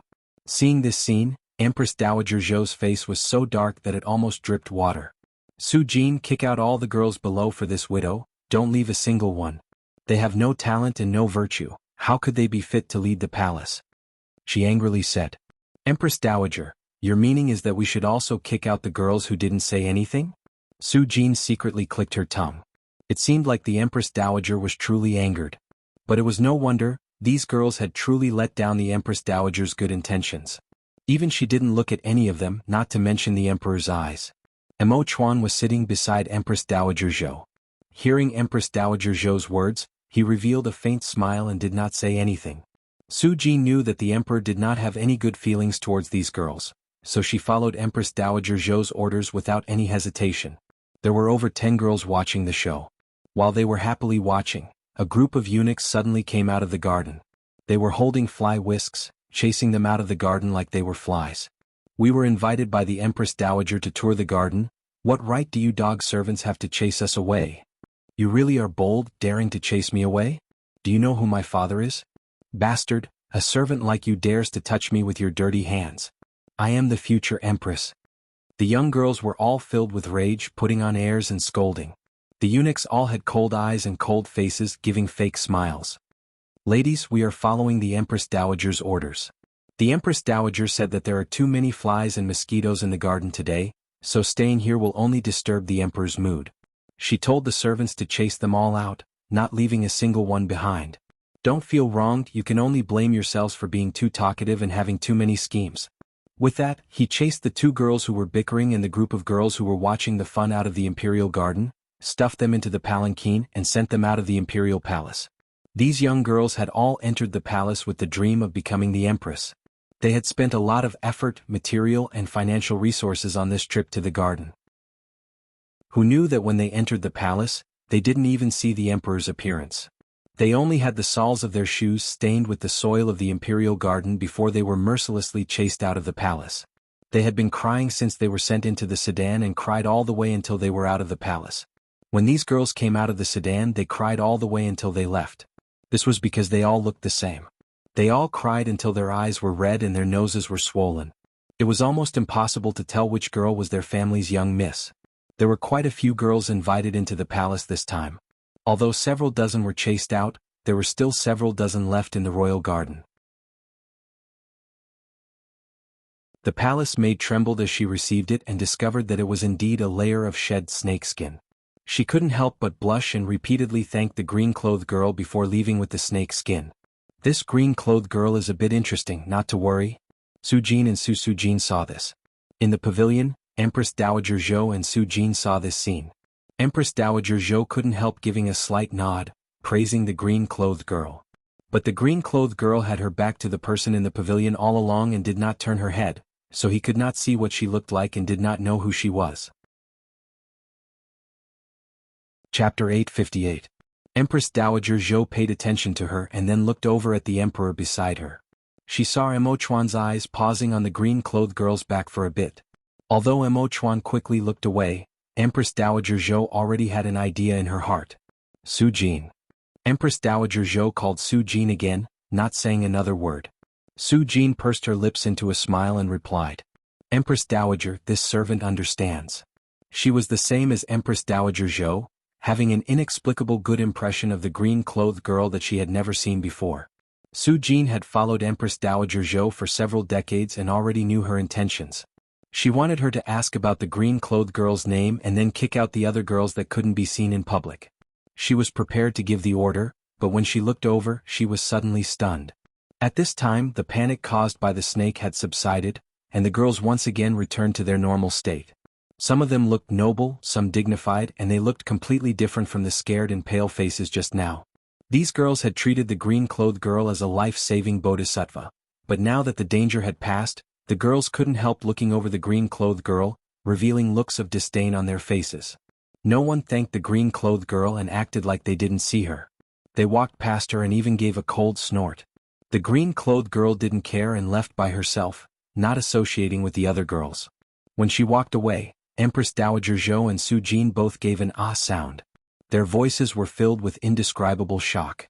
This was because when the green-clothed girl stood there without moving, her figure was like a weak willow in the wind, slender and graceful. But when she walked, it revealed her flaw. She walked with 1 foot high and 1 foot low. She was actually a cripple. Although her limp wasn't that bad, it was still a flaw that was hard to hide. Ai, a pity, a pity. Empress Dowager Zhou couldn't help shaking her head as her eyes revealed a look of regret. She had a good impression of the green-clothed girl, but seeing that she was actually a cripple, the thoughts that had just appeared disappeared. Then the Empress Dowager's meaning is? Su Jin said in a soft voice. Empress Dowager Zhou's eyes stayed on the green-clothed girl's limping figure for a bit and her heart filled with pity. This girl is also pitiful, there's no need to chase her out of the palace. Her meaning was that other than the green-clothed girl, none of the other girls would be left. Su Jin understood and immediately gave the order. In the blink of an eye, more than a dozen girls were sent out of the palace. Empress Dowager Zhou had spent quite a bit of thought on the Emperor's-Empress selection. Empress Dowager Zhou had spent quite a bit of thought on the Emperor's-Empress selection this time. As for the word talent, it was not difficult. There were many ways to test a girl's talent. What made it difficult for her was the word moral character. This was not something that could be determined by just a test. But how could she determine a girl's moral character in a short period of time? Empress Dowager Zhou thought about it and thought of this secret method. When these young girls entered the imperial garden, they were originally nervous, but they didn't expect to see the Emperor and Empress Dowager. Instead, they were told that the Emperor and Empress Dowager had important matters to attend to and couldn't attend, so they were told to play by themselves. You're tuning in to the Han Li's Wuxia Chronicles YouTube channel. We're so grateful for your support and don't forget to subscribe to join us on this incredible journey through captivating stories. Your generosity through donations truly makes a world of difference, as it's the primary source of revenue that allows me to expand and enhance this channel for you. Thank you from the bottom of my heart for being a part of this adventure.